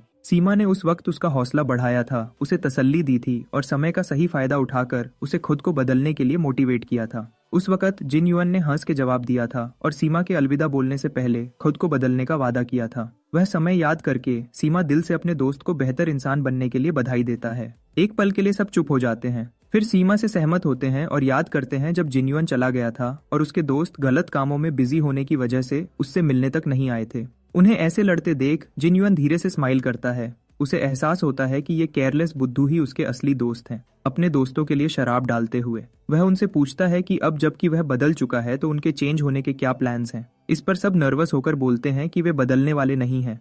फिर भी जश्न मनाते हुए वे खुश हैं कि कम से कम जिन युएन इस ग्रुप की बुरी कंपनी से निकलकर दुनिया का सामना करने के लिए बदल चुका है। एक दिन शराब पीने और हंसने के बाद उसके सब दोस्त चले जाते हैं और उसे खुशी से अलविदा कहते हुए याद दिलाते हैं कि अगर उसे कभी जरूरत पड़ी तो वह उन्हें बुला सकता है। वापस जाते हुए वे एक बार फिर जिन युएन के इस बड़े बदलाव के बारे में बात करते हैं और सीमा सजेस्ट करता है कि अब उसे भी घर चले जाना चाहिए। जुरियोंग उसका मजाक उड़ाते हुए कहता है कि शायद उसकी सगाई होने वाली है, लेकिन सीमा बस उससे कहता है कि घर जाओ और पढ़ाई करो। उनकी यह बकबक तब तक चलती रहती है जब तक वे थोड़ा और नशा करने के लिए स्वीट सेंट हाउस में रुकने का फैसला नहीं करते। इसी स्वीट सेंट हाउस में लिटिल डेटी सेक्ट का लीडर योमजी सांग यू यंग हू की मौत की खबर सुनकर गुस्से में भड़क जाता है। यू यंग क्लैन के लोग जिन युएन और उनके कैप्टन के बीच हुए ऑफिशियल फाइट के बारे में सब कुछ बताते हैं। जब सेक्ट लीडर पूछता है कि जिन युएन ने कौन सा हथियार इस्तेमाल किया तो वे जवाब देते हैं कि पुराना फिस्ट किंग सिर्फ अपने पंचेस से ही लड़ रहा था। यह सुनकर सेक्ट लीडर का गुस्सा और बढ़ जाता है। यू यंग क्लैन के लोग फिर से बदला लेने की जिद करते हैं,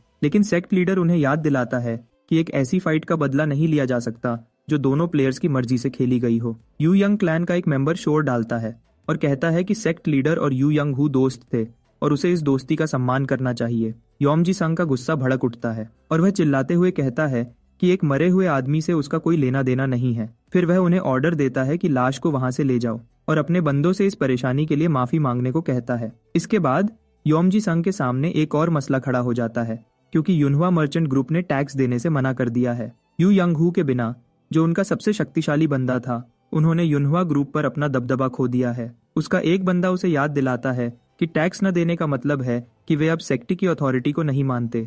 योमजी संग इससे सहमत होता है। उसका बंदा फिर पूछता है कि क्या वह उन्हें मारना चाहता है, लेकिन उनका लीडर जवाब देता है कि वे कोई अंडरवर्ल्ड के गुंडे नहीं हैं। वह और जोर देता है, पूछता है कि क्या वे उन्हें ऐसे ही छोड़ देंगे। जवाब देने से पहले योमजी संग की नजर जिन युएन के 3 दोस्तों पर पड़ती है, जो अभी भी अपने दोस्त के बदलाव के बारे में बातें कर रहे होते हैं। वह उन्हें तुरंत नोटिस करता है और उनके पास से गुजरता है और जानबूझकर युनहुआ ग्रुप की दौलत का जिक्र करता है, थोड़ी सी ऊंची आवाज में, ताकि वे सुन सकें। वह बोलता है कि जिन युएन के बाप और उसके बेटे जिन युएन के पास कितनी ज्यादा दौलत होगी। साइमा तुरंत इस बात को पकड़ लेता है और उसके जाल में फंस जाता है। इसके बाद सीमा जिन युएन के पास पहुंच जाता है और उसे यह सब बताता है, लेकिन जिन युएन शांति से यह सब सुनता है जैसे उसे कोई परवाह ही नहीं। सीमा उसे याद दिलाता है कि वे कभी भी अटैक कर सकते हैं और यू यंग हू को खत्म करने के बाद तो उनके पास कोई सिक्योरिटी ही नहीं बची। इसी दौरान जिन युएन लिटिल डेटी सेक्ट के बारे में सोच रहा होता है, जिसके बारे में मॉक ने उसे पहले ही बताया था। थोड़ी देर सोचने के बाद वह सीमा से पूछता है कि सेक्ट के लोग अब कहाँ हैं। सीमा जवाब देता है कि वे अपने बेस पर ही हैं। जिन युएन फिर उसे अंदर ले जाता है और उसे पहनने के लिए एक रोब देता है। उसका लॉयल दोस्त चुपचाप उसकी बात मानता है और पूछता है कि वे लोग एग्जैक्टली कहाँ हैं। जिन युएन जवाब देता है कि वे गार्ड स्क्वाड के वेयरहाउस में हैं। जब सीमा को पता चलता है कि जिन युएन का रियल प्लान सीधा लिटिल डेटी सेक्ट के बेस पर जाना है, तो वह घबरा जाता है।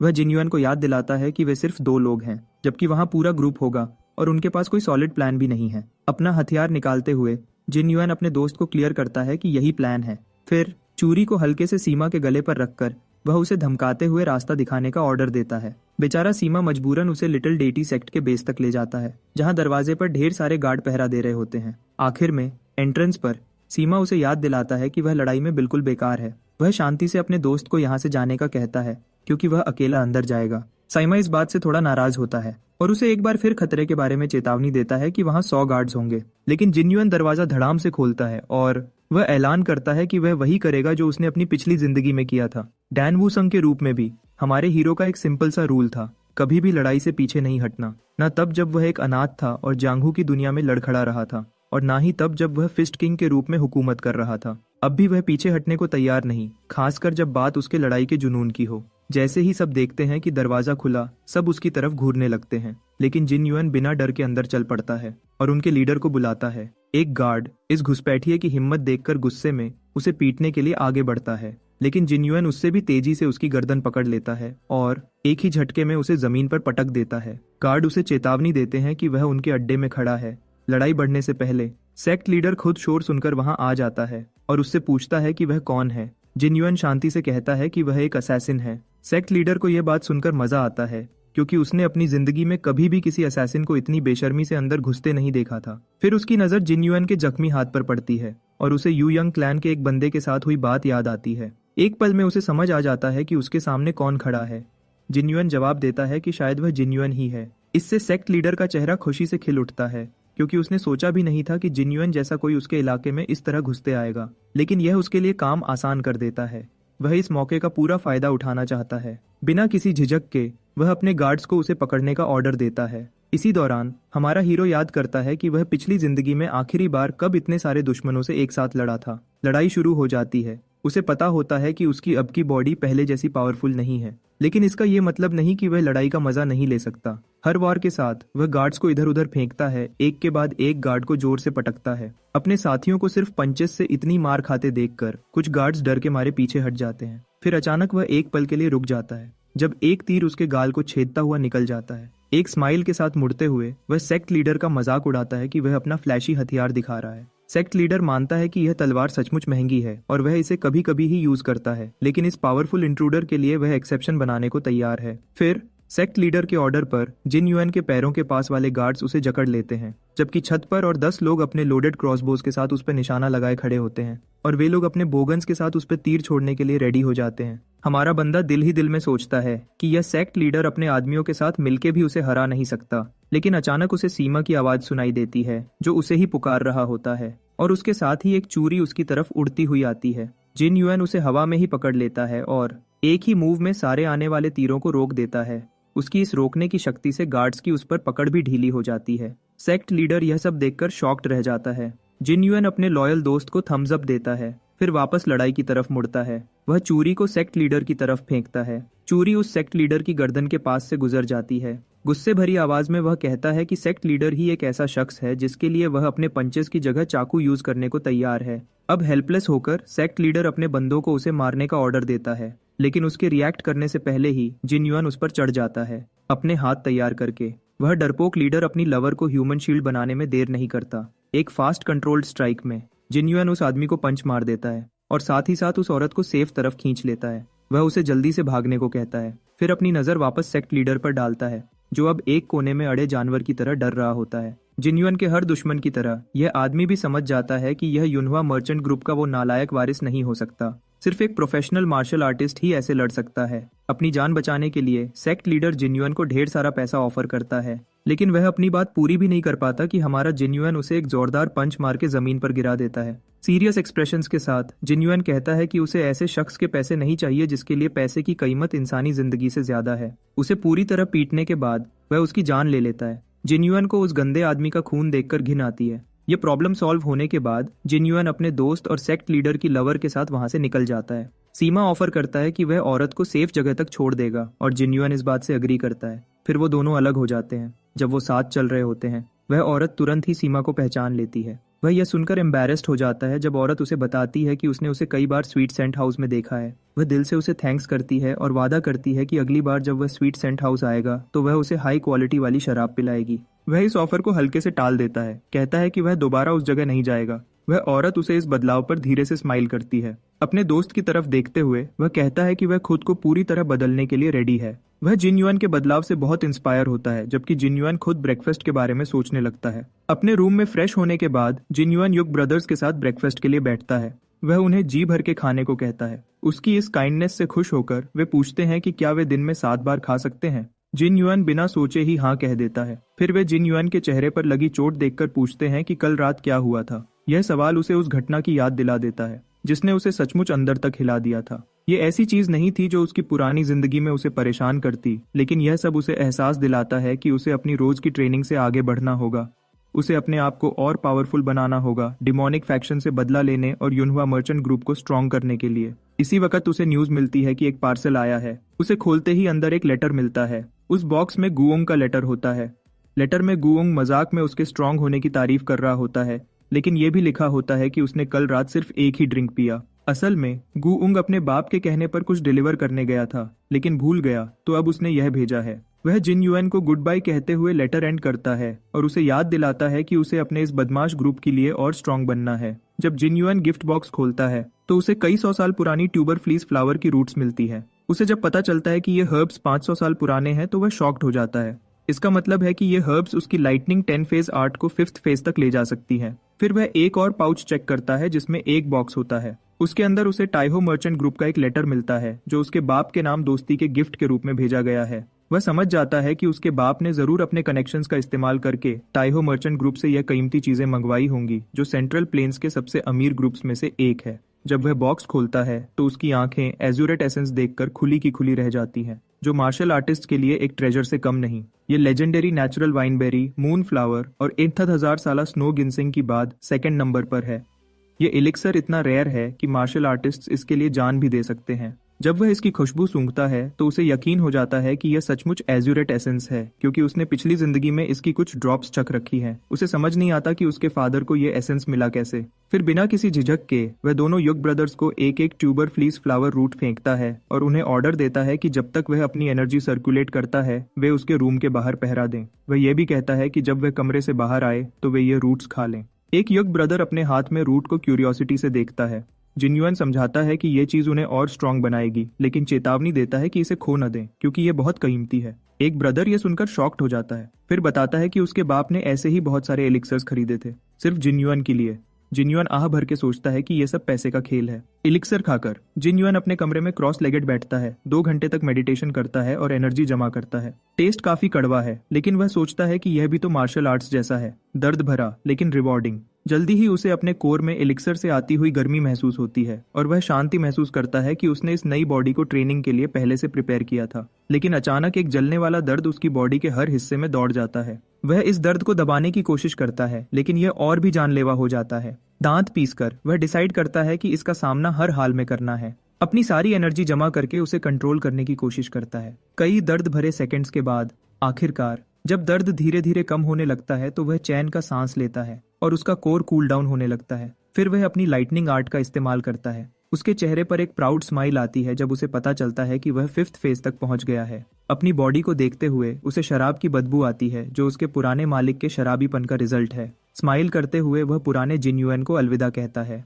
अब एजुराइट एसेंस ट्राई करने का समय है, जो कोई आसान काम नहीं है। ज्यादातर बॉडीज इसके असर के नीचे रेत के ग्लास की तरह बिखर जाती हैं, लेकिन उसे पता है कि उसे इसे सहना ही होगा। अगले ही पल वह एसेंस की स्पिरिट एनर्जी को अपने आसपास महसूस करता है, जैसे वह उसे टेस्ट कर रही हो। पहले तो वह अपनी पावर की लालच को दबाने का सोचता है, लेकिन फिर वह अपना फैसला बदलता है और इस एनर्जी के खिलाफ जोर लगाता है। वह ठान लेता है कि वह इसे पार करेगा और पहले से कई ज्यादा स्ट्रांग बनेगा। उसे अपने रूम में बंद होकर इस एनर्जी पर 7 काम करते हुए 7 दिन गुजर जाते हैं। उसके नर्डी छोटे भाई को उसकी चिंता होने लगती है। यग ब्रदर्स उसे यह कहकर अंदर जाने से रोक देते हैं कि उनके मास्टर ने स्ट्रिक्टली किसी को भी अंदर आने से मना किया है। छोटे भाई के कुछ बोलने से पहले ही उसके कमरे में एक जोर का धमाका होता है और वह वहां भूत की तरह खड़ा होता है। उसकी आंखों में पर्पल लाइटनिंग चमक रही होती है। यग ब्रदर्स ये सीन देखकर दंग रह जाते हैं, लेकिन हुआयोंग, जो उनमें सबसे स्मार्ट है, तुरंत हवा में आती बदबू से समझ जाता है कि यह इनफेमस एनर्जी डिविएशन है। जब जिन युआन जमीन पर गिरता है तो उसका भाई जल्दी से उसके पास पहुंचता है।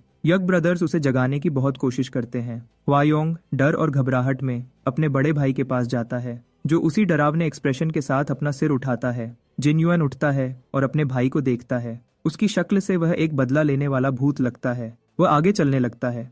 जब उसका भाई पूछता है कि वह कहाँ जा रहा है तो वह जवाब देता है कि उसे थोड़ी ठंडक चाहिए और उन्हें चेतावनी देता है कि उसका पीछा न करें। वायोंग को उसके इस बयान पर हैरानी होती है और वह कंफ्यूज्ड रह जाता है। वह एक बिल्डिंग से दूसरी बिल्डिंग पर पूरी स्पीड से कूद रहा होता है। न सिर्फ अपने घर से बल्कि अपनी गली से भी दूर जाने की कोशिश कर रहा होता है। एजुराइट एसेंस से मिली हैवी शक्ति की वजह से वह अपने कंट्रोल में नहीं होता। जिन युआन की बॉडी इतनी स्ट्रांग नहीं कि एजुराइट एसेंस की इस शक्ति को सह सके, जो फिस्ट किंग के लिए भी कंट्रोल से बाहर हो जाती है। इसलिए वह लोगों से भरे विलेज एरिया से भागता है ताकि अपने आप से उन्हें बचा सके। थोड़ी देर बाद वह एक सुनसान जगह पर रुकता है, लेकिन फिर भी वह शक्ति कंट्रोल में नहीं आती। अपनी पिछली जिंदगी में खाया हुआ वार याद करके वह बस अपनी बॉडी से इस एनर्जी को निकालने की कोशिश करता है। वह एक जोर का धमाका करके एनर्जी रिलीज करता है, जो आसमान में इतना ऊपर जाता है कि मीलों दूर से भी दिखाई देता है। जब वह अपनी इस लाजवाब शक्ति से खुश वहां खड़ा होता है तो बारिश भी बरसने लगती है। वह अपनी व्हाइट लाइटनिंग 10 फेज आर्ट का लेवल चेक करता है।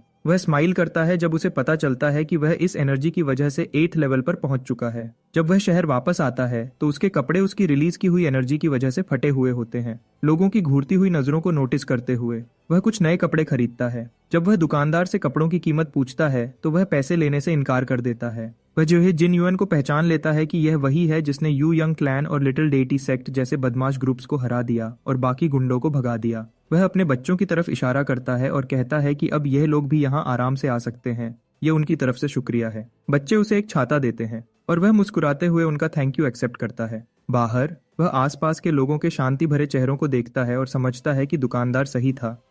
उसे कभी नहीं पता था कि उसकी फाइट का दूसरों पर इतना असर हुआ, लेकिन दुकानदार के शब्दों को याद करके और लोगों की स्माइल्स को देखकर उसे एक अजीब सी खुशी महसूस होती है जो उसे पसंद आती है। अचानक यह शांति एक जोर की चीख से टूट जाती है।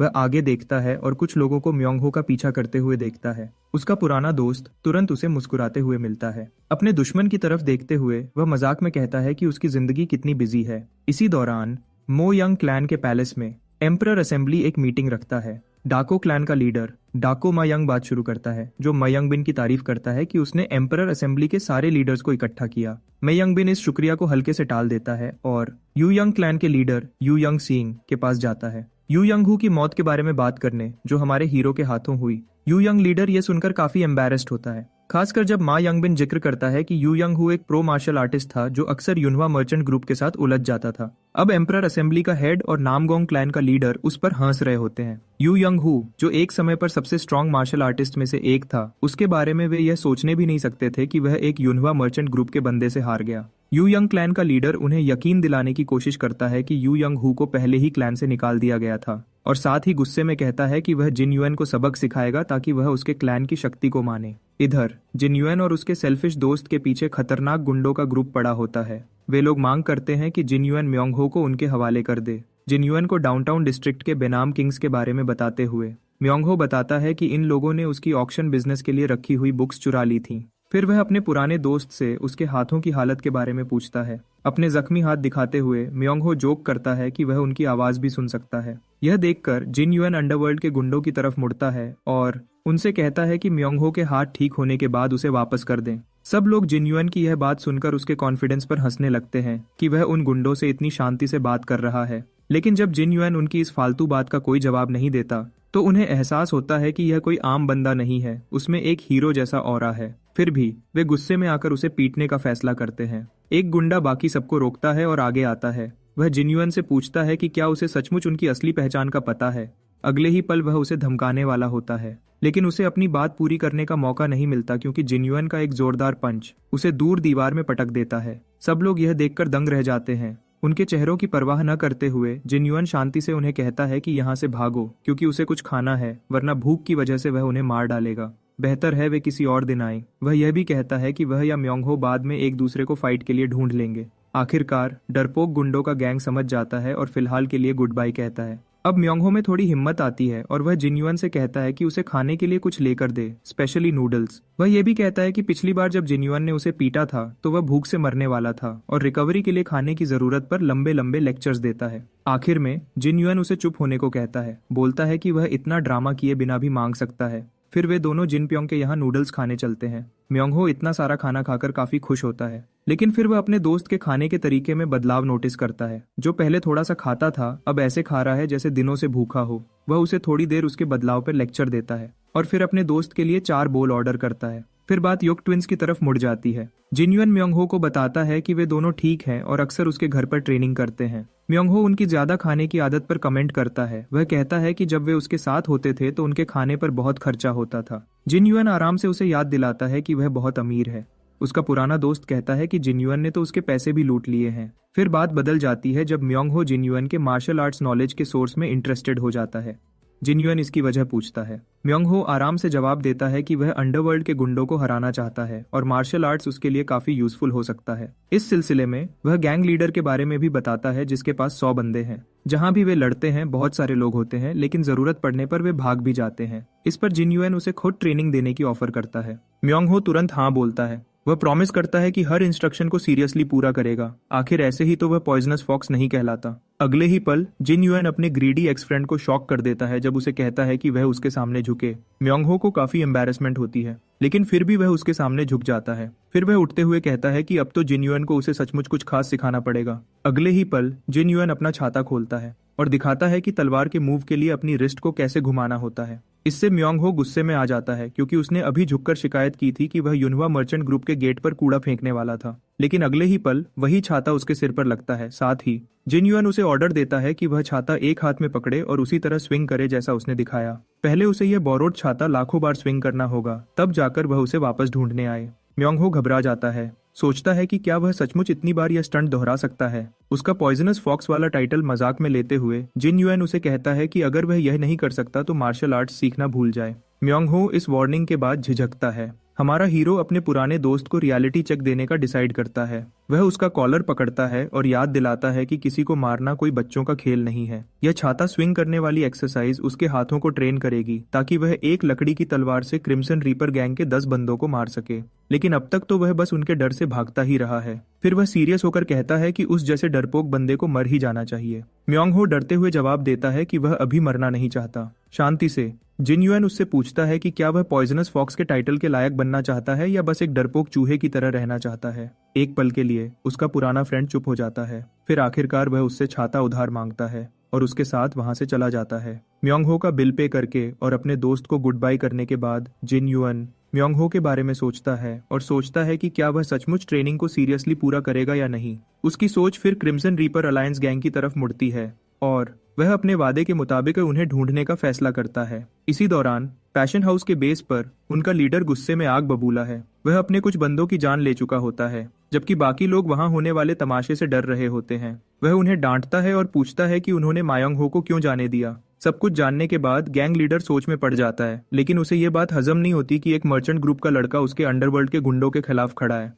उसका एक बंदा समझाता है कि जिनयुन कोई ऐसे वैसे मार्शल आर्ट्स का मास्टर नहीं है। कुछ लोग तो कहते हैं कि वह यंगहुआ रीजन का सबसे पावरफुल आदमी है, लेकिन अपने मास्टर के चेहरे का एक्सप्रेशन देखकर वह अपनी बात पूरी नहीं करता। लीडर बाकी सबको ऑर्डर देता है कि वे अपने ग्रुप के साथ म्योंगहो और जिनयुन दोनों को ढूंढें। वह सीरियस होकर कहता है कि वह दोनों को मरा हुआ देखना चाहता है। इधर जिनयुन भी क्रिम्सन रीपर अलायंस और उसके लीडर के बारे में पूछताछ कर रहा होता है। यग ब्रदर्स में से एक उसे बताता है कि यह गैंग अपने दुश्मनों को टुकड़े टुकड़े करने के लिए फेमस है।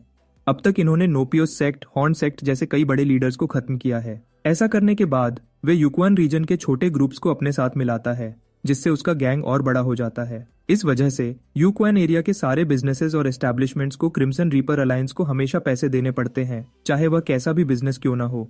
वे म्योंगहो के पीछे इसी पैसे के लिए पड़े हैं। जिनयुन फिर बताता है कि गैंग ने उसके फ्रेंड के ऑक्शन हाउस पर कब्जा कर लिया है। यग ब्रदर्स इससे अग्री करते हैं, कहते हैं कि यह काम सिर्फ गैंग वालों का ही हो सकता है। ये सब जानने के बाद जिनयुन समझ जाता है कि उसे इस गैंग को ढूंढना ही होगा, वरना जब उन्हें उसकी पहचान पता चलेगी तो उसका युनहवा मर्चेंट ग्रुप भी इस झमेले में फंस जाएगा। इसी दौरान युक्वान के शॉपिंग एरिया में पैशन हाउस के अंदर मैडम अपने बंदे को कुछ इंस्ट्रक्शंस दे रही होती है। अचानक एक जोर की चीख सुनाई देती है। वे तुरंत लड़की के पास भागते हैं। एक एस्कॉर्ट मैडम को बताता है कि लड़की क्रिम्सन रीपर अलायंस के लीडर के साथ थी, लेकिन फिर वे एक और लड़की के बारे में चिंता करते हैं जो अभी भी लीडर के साथ अंदर है। लड़की की हालत देखकर मैडम अपने बंदे को कहती है कि उसे रूम में रेस्ट करने के लिए ले जाओ, जबकि वह नए गेस्ट को चेक करने जाती है। साथ ही वह अपने बैंडन को ऑर्डर देती है कि क्रिम्सन रीपर के लीडर को डिस्टर्ब न करें। जोंगवा फिर अपने नए गेस्ट के पास जाती है, जो और कोई नहीं बल्कि हमारा जिन युआन ही है। वह उसकी खुशामद करने की कोशिश करती है, लेकिन जिन युआन सीधा क्रिम्सन रीपर के लीडर के बारे में पूछता है। जोंगवा पूछती है कि क्या उसने कोई अपॉइंटमेंट ली है,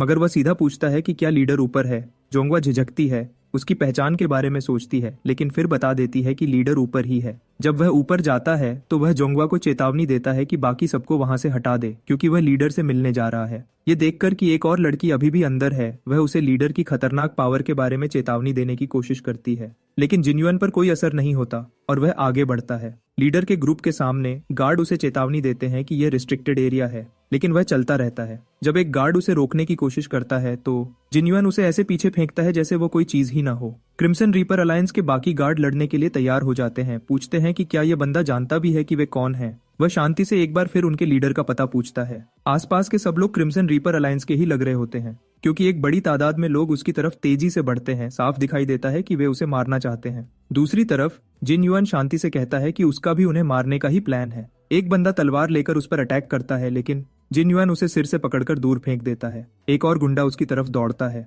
लेकिन वह उसके अटैक को रोक देता है और उसके अपने हथियार से ही उसकी जान ले लेता है। वह एक कमरे का दरवाजा तोड़ देता है, लेकिन यह वह कमरा नहीं होता। वह चीख कर बोलता है कि अब क्या उसे लीडर को ढूंढने के लिए हर दरवाजा तोड़ना पड़ेगा। बिना किसी झिझक के वह इस फ्लोर के हर दरवाजे को तोड़ता चला जाता है, लेकिन लीडर किसी में भी नहीं मिलता। वह डिसाइड करता है कि उसे नेक्स्ट फ्लोर पर ढूंढना होगा। थोड़ी देर बाद 5वें फ्लोर पर लीडर अपने रूम में बैठा होता है जब अचानक दरवाजा टूटकर खुल जाता है। उसका एक बंदा तुरंत बताता है कि यह कोई और नहीं बल्कि वही मर्चेंट ग्रुप का लड़का है जिसे वे ढूंढ रहे हैं। लीडर भी बाहर के हंगामे को नोटिस करता है और आराम से पूछता है कि क्या जिन युआन अपने दोस्त का कर्ज चुकाने आया है, लेकिन जिन युआन शांति से कहता है कि लीडर काफी ऊंचे फ्लोर पर बैठा है। लीडर पूछता है कि क्या वह उसके बैंडन की वेलकम पार्टी से लड़ते हुए ऊपर चढ़ने से डर रहा है। हमारा हीरो आगे बढ़ता है, शांति से कहता है कि ऐसे स्टंट्स करना तो उसकी स्पेशलिटी है। जब वह लीडर के सामने आता है तो ये बदमाश उसके सामने एक जायंट लगता है। ये सो कॉल्ड जायंट हाइट का फर्क देखकर स्माइल करता है, कहता है कि उसकी स्पेशलिटी लोगों को ऊपर से नीचे देखना है। उसकी घमंडी शक्ल देखकर जिन युआन समझ जाता है कि यह एक टिपिकल अंडरवर्ल्ड का गुंडा है, इतना बुरा कि उसे इसे पीटने का कोई पछतावा नहीं होगा। इस वजह से उसे ऐसे गुंडों से लड़ने में मजा आता है। अगले ही पल वह लीडर के पीछे एक लड़की को देखता है जिसकी बॉडी खून से सनी हुई थी। लीडर उसकी नजर फॉलो करता है और घमंड से कहता है कि उसे अपनी शक्ति पर कंट्रोल नहीं रहा। हमारा बंदा ऐसे घटिया इंसान पर इतना गुस्सा होता है और उसे लगता है कि ये कभी नहीं सुधरेगा। वह लीडर से कहता है कि लड़की को जाने दे, साथ ही दिमाग में सोचता है कि इसे कैसे खत्म करना है। उसकी आंखों में आग देखकर लीडर कहता है कि हर कोई जो उसे खत्म करने आता है उसकी आंखों में यही जोश होता है, लेकिन आखिर में वह उन्हें अपने हाथों से टुकड़े टुकड़े कर देता है। इसी दौरान बाहर के लोग खतरे से बचने के लिए भाग दौड़ कर रहे होते हैं। एक बंदा चिल्लाता है कि कोई पागल पैशन हाउस को तबाह करने की कोशिश कर रहा है। ये पागल हमारा बंदा नहीं बल्कि उसका बचपन का दोस्त है जो अपना छाता स्विंग करता हुआ सबको भगा रहा होता है। उसने आखिरकार छाता 4 बार स्विंग किया है, लेकिन वह परेशान है क्योंकि उसने अभी भी 1000 स्विंग्स का टास्क पूरा नहीं किया। वह फिर से गिनती शुरू करता है। अचानक उसे पीछे एक जोरदार धमाका सुनाई देता है। जब वह पीछे देखता है तो वह सोचता है कि क्या यह उसके दोस्त का काम है। दूसरी तरफ जिन युआन लीडर को इतनी जोर से लात मारता है कि वह दीवार तोड़ता हुआ बिल्डिंग के बाहर निकल जाता है। लीडर जिन युआन को देखता है। जिन युआन खड़े रहने के बजाय उसके पीछे कूदता है और ग्रेसफुली उसके सामने लैंड करता है। पीटने के बावजूद क्रिम्सन रीपर जिन युआन का सामना करने के लिए वापस खड़ा होता है। वह अपने बंदे से एक हथियार लेता है और पूरी पावर के साथ उस पर वार करता है। वह अपना हथियार जिन युआन की तरफ फेंकता है, लेकिन जिन युआन कूदते हुए उसे रोक देता है। वह फिर से कोशिश करता है, लेकिन इस बार जिन युआन शांति से चेन पकड़ लेता है, जबकि हिल्ट अभी भी लीडर के हाथ में होता है। इससे क्रिम्सन रीपर को हमारे बंदे की पावर का अंदाजा लगाने का मौका मिलता है जो उसके बराबर होती है। इसलिए वह हथियार छोड़ देता है और अपनी रिबाउंड फोर्स के साथ जिन युआन को खत्म करने के लिए उसकी तरफ दौड़ता है। उसे यकीन था कि जिन युआन इस अटैक को नहीं रोक पाएगा। इस स्टाइल को देखकर हमारा इंटेलिजेंट जिन युआन तुरंत पहचान जाता है कि यह मीटियर हैमर और फिस्ट टेक्निक है। उसकी क्लीन फाइटिंग स्टाइल को देखकर वह यह भी समझ जाता है कि इस बंदे को किसी ट्रेडिशनल मार्शल आर्टिस्ट ने सिखाया होगा, लेकिन लीडर उसे हल्के में लेता है। जिन युआन तो फिस्ट किंग है जो आसानी से अपने दुश्मन के अटैक को रोक देता है। अगले ही पल वह उसके पेट में एक जोरदार पंच मारता है जिससे लीडर के मुंह से चीख निकलती है। वैसे ताताश वह अपने जख्मी पेट को देखता है। लीडर तुरंत जिन युआन के फिस्ट ट्रेंड स्टाइल को पहचान जाता है और खुद को एक प्रॉपर फाइट के लिए रेडी करता है। जब वह जिन्युआन के टुकड़े करने के लिए आगे बढ़ता है तो उसके मसल्स शक्ति से कांपते हुए होते हैं, लेकिन जिन्युआन उसकी गर्दन पकड़ लेता है और बिना किसी एफर्ट के उसे जमीन पर पटक देता है। लीडर समझ नहीं पाता कि यह आदमी उसे कैसे हरा रहा है, जबकि वह अपनी पूरी ताकत लगा रहा है। अब जिन्युआन उसका मुंह पकड़ता है और लीडर का वही ताना उस पर ही फेंकता है कि अब वह जिन्युआन को ऊपर से देख रहा है। फिर वह अपनी व्हाइट लाइटनिंग आर्ट का सेकंड स्टेज शुरू करता है, लीडर का चेहरा पकड़े हुए, जो अब दर्द से चीख रहा होता है। हर गुजरते पल के साथ वह अपनी आर्ट को अगले स्टेज पर ले जाता है, यहाँ तक कि वह 5th फेज तक पहुंच जाता है। क्रिम्सन रीपर अलायंस के बंदे अपने बॉस को तड़पते और चीखते देख सोच रहे होते हैं कि क्या उन्हें मदद के लिए आगे बढ़ना चाहिए, लेकिन उनके चेहरों पर डर साफ दिखाई देता है जो उन्हें रोक रहा होता है। उनमें से एक व्हाइट लाइटनिंग 10 फेज आर्ट की टेक्निक पहचान जाता है। जब जिन्युआन अपना काम खत्म करता है, सब लोग दंग रह जाते हैं जब वे देखते हैं कि जहां उनका लीडर था वहां अब सिर्फ राख बची है। वह खड़ा होता है, वह खतरनाक नजर से क्रिम्सन रीपर ग्रुप को देखता है और पूछता है कि किसने उन्हें हक दिया कि वे कमजोर लोगों की मेहनत की कमाई से टैक्स और ट्रिब्यूट वसूल करें। फिर वह उन्हें चैलेंज करता है कि अगर वे अपनी पावर दिखाना चाहते हैं तो पहले उसके सामने आएं। वह चेतावनी देता है कि उनका अंजाम भी उनके बॉस जैसा ही होगा। इसी दौरान क्रिम्सन रीपर अलायंस के लोग गुस्से में हैं, सोच रहे होते हैं कि चूंकि वह अकेला है तो शायद वे उसे मार ही दें। तब म्योंग हो उसे देखते हुए बोलता है कि अगर रेड रीपर मर गया तो शायद अब उन्हें ट्रिब्यूट देना न पड़े। उसके पास खड़ा आदमी कहता है कि शायद जिन्युआन खुद ट्रिब्यूट मांगना शुरू कर दे, लेकिन म्योंग हो अपने चाइल्डहुड फ्रेंड की साइड लेते हुए तुरंत इस बात से इनकार करता है। उसे पता है कि उसके दोस्त के पास इतना पैसा है कि वह कभी ऐसे नीच काम नहीं करेगा। फिर वह अपने छाते के स्विंग्स की गिनती शुरू करता है, जिस पर एक बंदा उसके इस काम को देखकर उसे पागल कहता है। हर स्विंग के साथ म्योंग हो अपना छाता हिलाता है। उसे याद आता है जब जिन्युआन ने उससे पूछा था कि क्या वह सच में एक डरपोक चूहा बनना चाहता है या फिर पॉइजनस फॉक्स, जैसा वह खुद को कहता है। वह जानता है कि हर इंसान के दिल में कुछ कर गुजरने की चिंगारी होती है और उसकी अपनी जिम्मेदारी है कि वह इस चिंगारी को भड़काए। वह समझता है कि उसका दोस्त इतना स्ट्रांग बनना चाहता है कि यह बात पागलपन की हद तक चली गई है, लेकिन अचानक वह रुक जाता है। अपने दोस्त को क्रिम्सन रीपर के गुंडों से लड़ते देख वह ऐलान करता है कि वह पॉइजनस फॉक्स है, कोई डरपोक चूहा नहीं। क्रिम्सन रीपर अलायंस का काम तमाम करने के बाद जिन्युआन अपने कपड़ों पर लगा खून भी नहीं धोता जब उसका छोटा भाई, जो उसकी चिंता में डूबा हुआ, उसके दरवाजे पर आता है। वह बहाना बनाता है कि वह शराब पीने गया था। उसका भाई किसी मसले पर एडवाइस लेने आया था, लेकिन छोटा भाई उससे खून के बारे में पूछता है। जिन्युआन उसे तसल्ली देता है, कहता है कि यह खून उसका नहीं है, जो उसके भाई ने पहले ही अंदाजा लगा लिया था। फिर वायोंग आखिर उसे बताता है कि वह यहाँ इसलिए आया क्योंकि वह मर्चेंट ग्रुप्स को उनके दिए हुए कीमती एलिक्सर्स के लिए शुक्रिया अदा करना चाहता है। पहले वह ताइहो मर्चेंट ग्रुप को कुछ भेजना चाहता है, लेकिन जानना चाहता है कि उन्होंने जो मेडिसिन भेजी उसकी कीमत क्या है। इस पर जिन्युआन याद करता है कि यह वही ग्रुप है जिसने एजुराइट एसेंस भेजा था और जवाब देता है कि इसकी कीमत इतनी ज्यादा है कि उस जैसा बंदा भी इसका अंदाजा नहीं लगा सकता। उसका भाई यह सुनकर शॉक्ड हो जाता है, समझ नहीं पाता कि इतनी कीमती चीज के बदले में क्या दिया जा सकता है। जिन्युआन कहता है कि गुड्स या पैसा भेजना सही नहीं होगा। अपने भाई के इस रिएक्शन के बावजूद वह एक मर्चेंट अलायंस बनाने का सुझाव देता है। वह मजीद समझाता है कि ताइहो जैसे बड़े नाम के अलावा छोटे ग्रुप्स जैसे वेस्टविंड एस्कॉर्ट एस्टैब्लिशमेंट भी हैं जिनके पास कोई ऑफिशियल प्रोटेक्शन नहीं है। ऐसा अलायंस ग्रुप उन्हें प्रोटेक्शन देकर शुक्रिया अदा करने का अच्छा तरीका होगा। वायोंग झिझकता है, सोचता है कि यह शायद उनके बस से बाहर है। जिन्युआन उसे छोटे लेवल से शुरू करने की सलाह देता है, कहता है कि फिलहाल सिर्फ ताइहो मर्चेंट ग्रुप और वेस्टविंड एस्कॉर्ट एस्टैब्लिशमेंट को ऐड करो, यह उनको थैंक्स बोलने का तरीका होगा। नर्डी भाई, जो पहले से प्लान बनाने में डूबा है, अलायंस के रूल्स और मेंबरशिप फीस के बारे में पूछता है। जिन्युआन उसे कहता है कि फिलहाल कोई फीस न रखें और रूल्स को सिंपल रखें। उसका भाई अलायंस का मकसद जानना चाहता है। इस पर जिन्युआन को एस्कॉर्ट एस्टैब्लिशमेंट के रिप्रेजेंटेटिव के शब्द याद आते हैं, जिसने उससे उस शहर से 2 गैंगस्टर ग्रुप्स को भगाने के बाद प्रोटेक्शन मांगी थी। इसलिए वह कहता है कि उनका मकसद मर्चेंट्स की जिंदगी की हिफाजत करना है। इसके अलावा वह एक प्रॉपर कम्युनिकेशन लाइन बनाना चाहता है ताकि मुश्किल वक्त में लोग उस तक पहुंच सकें। उसका भाई कहता है कि ऐसी सिचुएशंस भी आ सकती हैं जिनसे बड़े ग्रुप्स जैसे ताइहो मर्चेंट ग्रुप भी नहीं निपट सकते। जैसे अगर जोंगहू के अंडरवर्ल्ड से कोई उन्हें परेशान करे तो वह क्या करेगा। वह सख्त टोन में कहता है कि वह खुद ऐसी चीजों का सामना करेगा जिससे उसका भाई घबरा जाता है, लेकिन वह समझाता है कि चूंकि मर्चेंट्स ने उसे मेडिसिन दी हैं जिन्होंने उसे स्ट्रांग बनाया, तो वह उनके लिए इतना तो कर ही सकता है। फिर अलायंस का नाम रखने का मसला आता है। वायोंग सुझाव देता है कि इसे ग्रेट मर्चेंट अलायंस कहा जाए, लेकिन जिन्युआन इस बात से अग्री नहीं करता क्योंकि वह नहीं चाहता कि यह क्रिम्सन रीपर अलायंस जैसा साउंड करे और इसे ग्रेट मर्चेंट एसोसिएशन के नाम से बदल देता है। इसी वक्त वायोंग उसे याद दिलाता है कि जब से उसका बदमाश भाई वापस आया है उसका काम बहुत बढ़ गया है। इस पर जिन्युआन उससे माफी मांगता है, लेकिन वायोंग स्माइल करते हुए कहता है कि मर्चेंट्स के लिए बिजी रहना ही बेहतर है। इसी वक्त उनका एक बंदा चीखता हुआ आता है कि एक नई मुश्किल खड़ी हो गई है। जब पूछा जाता है तो वह घबराहट में बताता है कि लॉर्ड उयुंग और उसके चेले खुद आए हैं। इस बीच उक्त समूह मर्चेंट ग्रुप के मुख्य हॉल में बैठा हुआ है। लॉर्ड यू यंग अभी भी रूलर्स एसोसिएशन की बैठक में मिली अपमान की भावना से क्रोधित है। इसलिए वह अपने शिष्यों से जोर देकर कहता है कि उनमें से प्रत्येक को बारी बारी से जिन युआन से लड़ना होगा, क्योंकि वह उसे दर्दनाक मौत देना चाहता है। इसके अलावा केवल एक जीत से उनके परिवार का नाम बहाल नहीं हो सकता। सभी तुरंत सहमति जताते हैं। फिर शिन सोबाइक पूछता है कि क्या उसके दोनों साथी हथियारों का उपयोग करेंगे, क्योंकि वह निहत्थे लड़ाई करने जा रहा है। यू यंग म्यूंग भी अपनी मुट्ठियों का उपयोग करने के लिए सहमत होता है, लेकिन वून उतना आत्मविश्वास में नहीं है और अपनी तलवार का उपयोग करने का इरादा रखता है।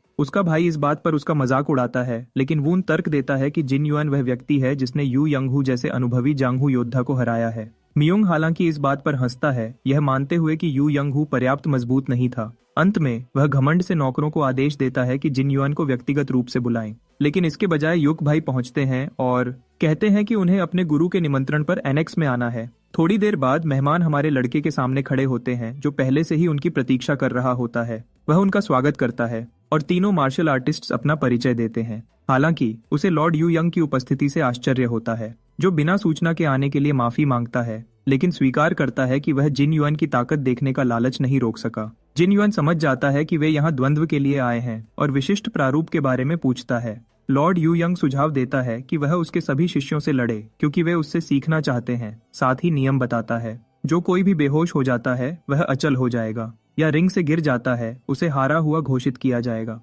जिन युआन इन साधारण नियमों को स्वीकार करता है और मुकाबला शुरू करने के लिए कहता है। पहला है मियोंग। लॉर्ड यू यंग अपने बेटे की जीत को लेकर काफी घमंडी है। इस बीच मियोंग को लगता है कि वह किसी साधारण मर्चेंट के बेटे का सामना नहीं कर रहा, बल्कि एक अनुभवी जांगहू योद्धा का, जिससे उसे एहसास होता है कि जिन युआन की यू यंगहू पर जीत वास्तविक रही होगी। जिन युआन उसके हथियार के बारे में पूछता है, लेकिन इससे पहले कि म्यूंग अपनी घमंडी प्रतिक्रिया पूरी कर पाए, उसे जिन युआन से एक जोरदार मुक्का मिलता है, जो उसे दूर की दीवार से टकराने के लिए भेज देता है। लॉर्ड यू यंग के हाथ में पकड़ा हुआ प्याला सदमे से चकनाचूर हो जाता है। जिन युआन शांति से उसे याद दिलाता है कि अगर उसे मौका दिया जाए तो वह तलवार निकाल सकता है। फिर अगले प्रतिद्वंद्वी को आगे आने की चुनौती देता है। तब वून अगला जाने का फैसला करता है और शिन से अपने भाई का ख्याल रखने के लिए कहता है, जिसके लिए शिन सहमत होता है। एक बार जब वह हमारे लड़के के सामने खड़ा होता है, वून अपनी सारी शक्ति और तकनीकों को उजागर करने के लिए तैयार होता है और जिन युआन चाहता है कि वह ऐसा करे ताकि एक अच्छा मुकाबला हो। इसके साथ ही मुकाबला शुरू होता है।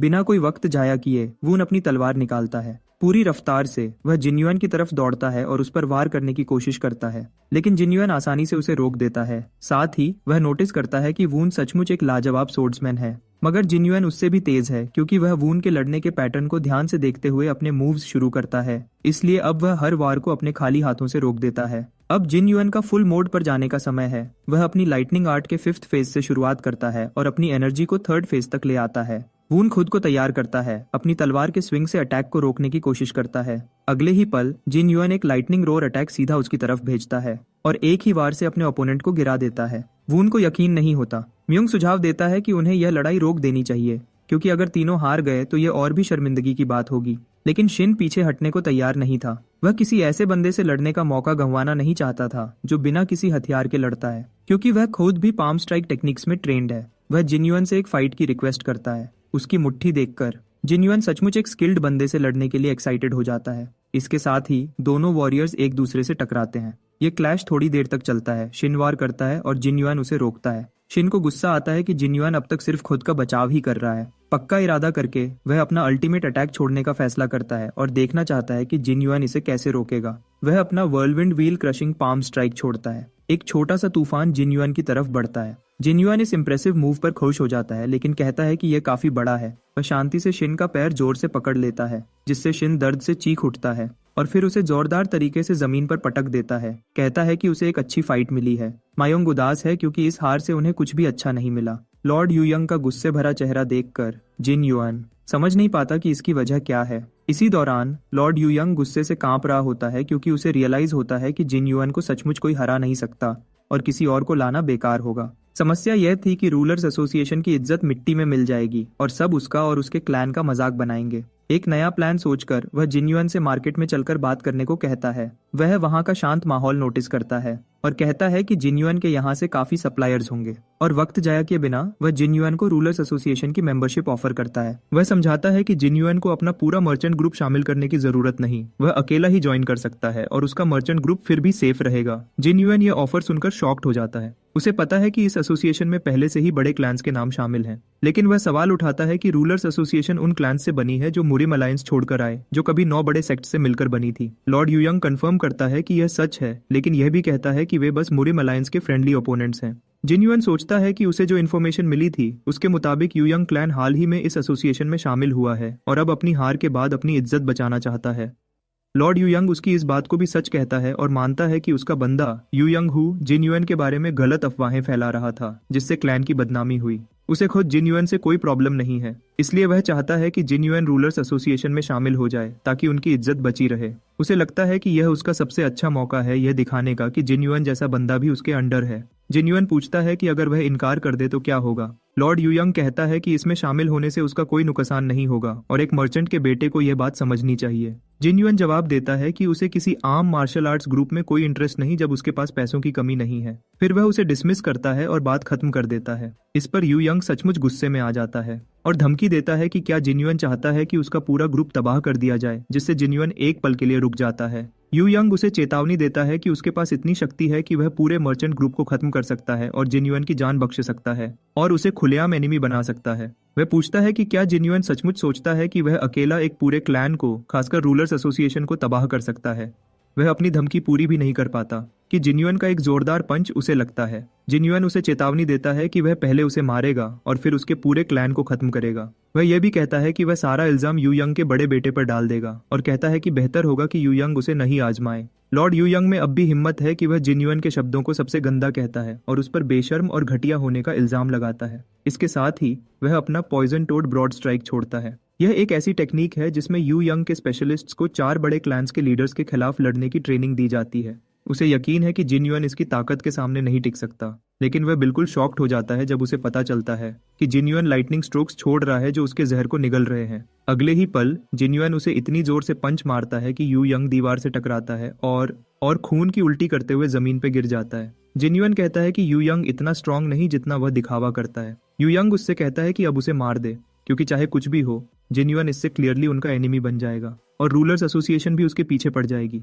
यूयंग कहता है कि चाहे कुछ भी हो जिन युआन की हार पक्की है। यह सुनकर जिन युआन यूयंग के पास जाता है और धीरे से कहता है कि वह अपने शब्दों पर जिंदगी भर पछताने वाला है। थोड़ी देर बाद सब लोग जिन युआन को लॉर्ड यूयंग को बालों से घसीटते हुए देखते हैं। उसकी हालत देखकर सब शॉक में हैं, खासकर उसके बेटे जो उसे रोकने की कोशिश करते हैं, लेकिन जिन युआन उन्हें चुप करा देता है और चेतावनी देता है कि वह उनकी हालत भी उनके बाप जैसी कर देगा। एक और बेटा अपने बाप की जिंदगी की चिंता करता है, लेकिन जिन युआन जवाब देता है कि वह अभी जिंदा है और अपने बंदों को गाड़ी तैयार करने का ऑर्डर देता है। यूयंग का बड़ा बेटा गुस्से में पूछता है कि वह ऐसा क्यों कर रहा है। जिन युआन जवाब देता है कि उनके बाप ने उसके मर्चेंट ग्रुप को खत्म करने और उससे इसका इल्जाम लगाने की धमकी दी थी। यह सुनकर सब शॉक्ड रह जाते हैं। फिर वह ऐलान करता है कि वह खुद रूलर्स एसोसिएशन में इस मामले की रिपोर्ट करने जा रहा है।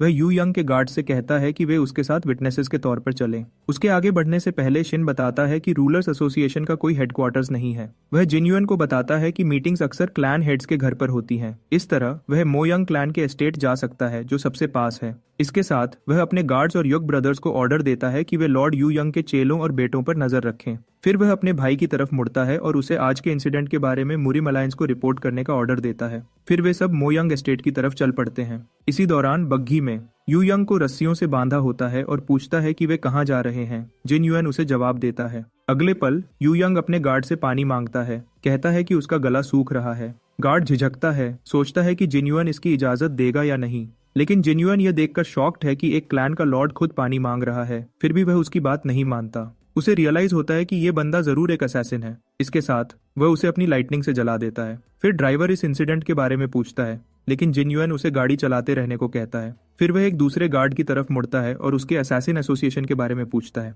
वह बताता है कि यह गोल्ड सिल्वर असैसिन ग्रुप है, जहां असैसिन्स को गोल्ड या सिल्वर रैंक के हिसाब से डिवाइड किया जाता है और वह खुद एक सिल्वर रैंक असैसिन है। जिन युआन फिर लॉर्ड यूयंग से पूछता है कि ऐसे लोगों को हायर करने की कीमत क्या है, लेकिन यूयंग जवाब देने से झिझकता है। तो जिन युआन धमकी देता है कि वह उसके टुकड़े टुकड़े कर देगा, जिससे यूयंग को जवाब देना पड़ता है।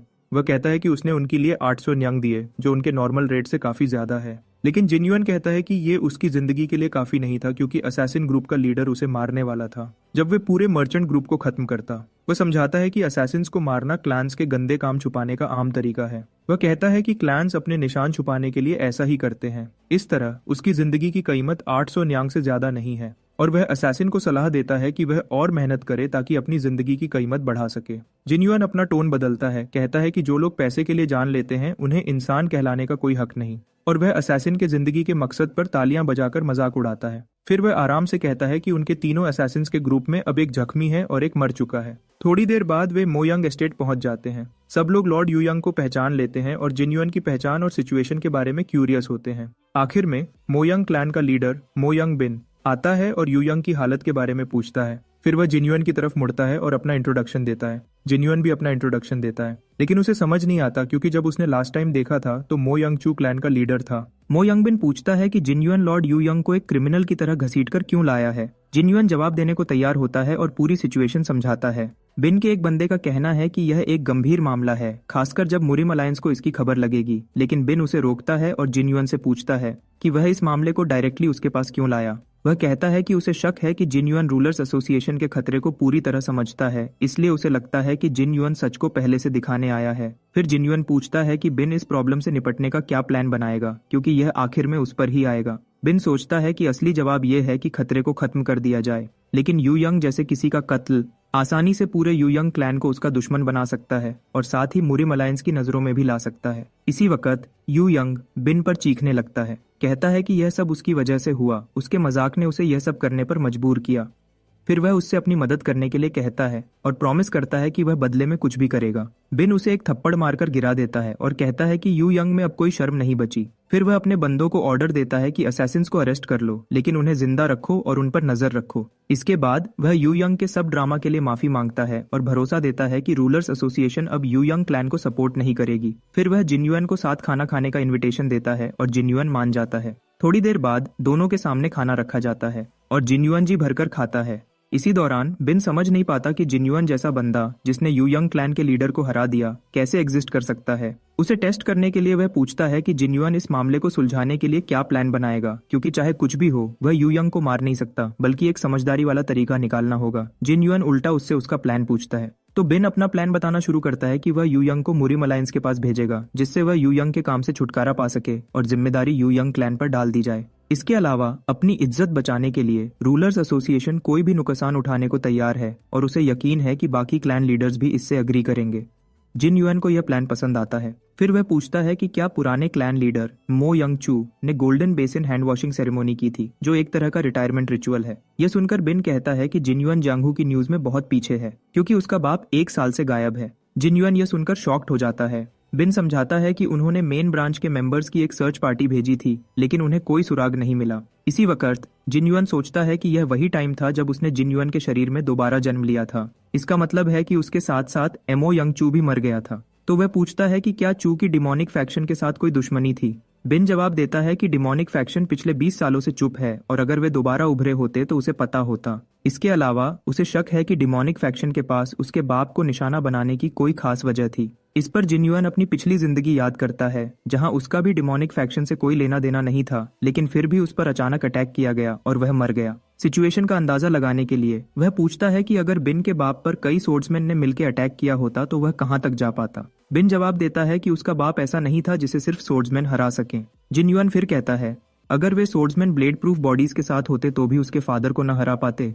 यह सुनकर बिन कंफ्यूज्ड हो जाता है। अब वह अपनी पास्ट लाइफ के इंसिडेंट को याद करता है जब उसने उन असैसिन्स पर हमला किया था। वह याद करता है कि कैसे उन्होंने उसके 9th फेज लाइटनिंग एनर्जी के वॉर को भी आसानी से सह लिया था। उसे पता है कि कोई भी आम इंसान उसकी करंट बॉडी पावर के साथ 9th फेज लाइटनिंग एनर्जी को नहीं सह सकता। उसे यकीन नहीं होता कि कोई ऐसा बंदा उसकी शक्ति के सामने टिक सकता है, इसलिए वह यह सोचता है कि उनके पास ब्लेड प्रूफ बॉडीज होनी चाहिए या कुछ ऐसा जो बिल्कुल इम्पॉसिबल है। अगर ऐसे शक्ति वाले लोग उस मैजिशियन के साथ जिसने कभी उसके शरीर को कंट्रोल किया था एक साथ मिल जाए, तो भी सिर्फ स्वर्ग से भी ऊपर वाला बंदा ही ऐसे फोर्स का सामना कर सकता है। इसलिए वह यकीन के साथ कहता है कि बिन को उसके बाप या डिमोनिक फैक्शन का कोई भी सुराग नहीं मिलेगा, लेकिन उसे अभी भी उनकी छुपने की वजह या उनके असली मकसद का पता नहीं है। इसी दौरान एक सुनसान जगह पर एक औरत जिसे हेवनली डीमन के नाम से जाना जाता है एक आदमी से बात करती है जिसे सोर्ड डीमन कहा जाता है। वह उसे बताती है कि उन्होंने सोर्ड किंग को ढूंढ लिया है। सोर्ड डीमन फिर अपने फैक्शन को ऑर्डर देता है कि वे सोर्ड किंग के शिकार की तैयारी करें।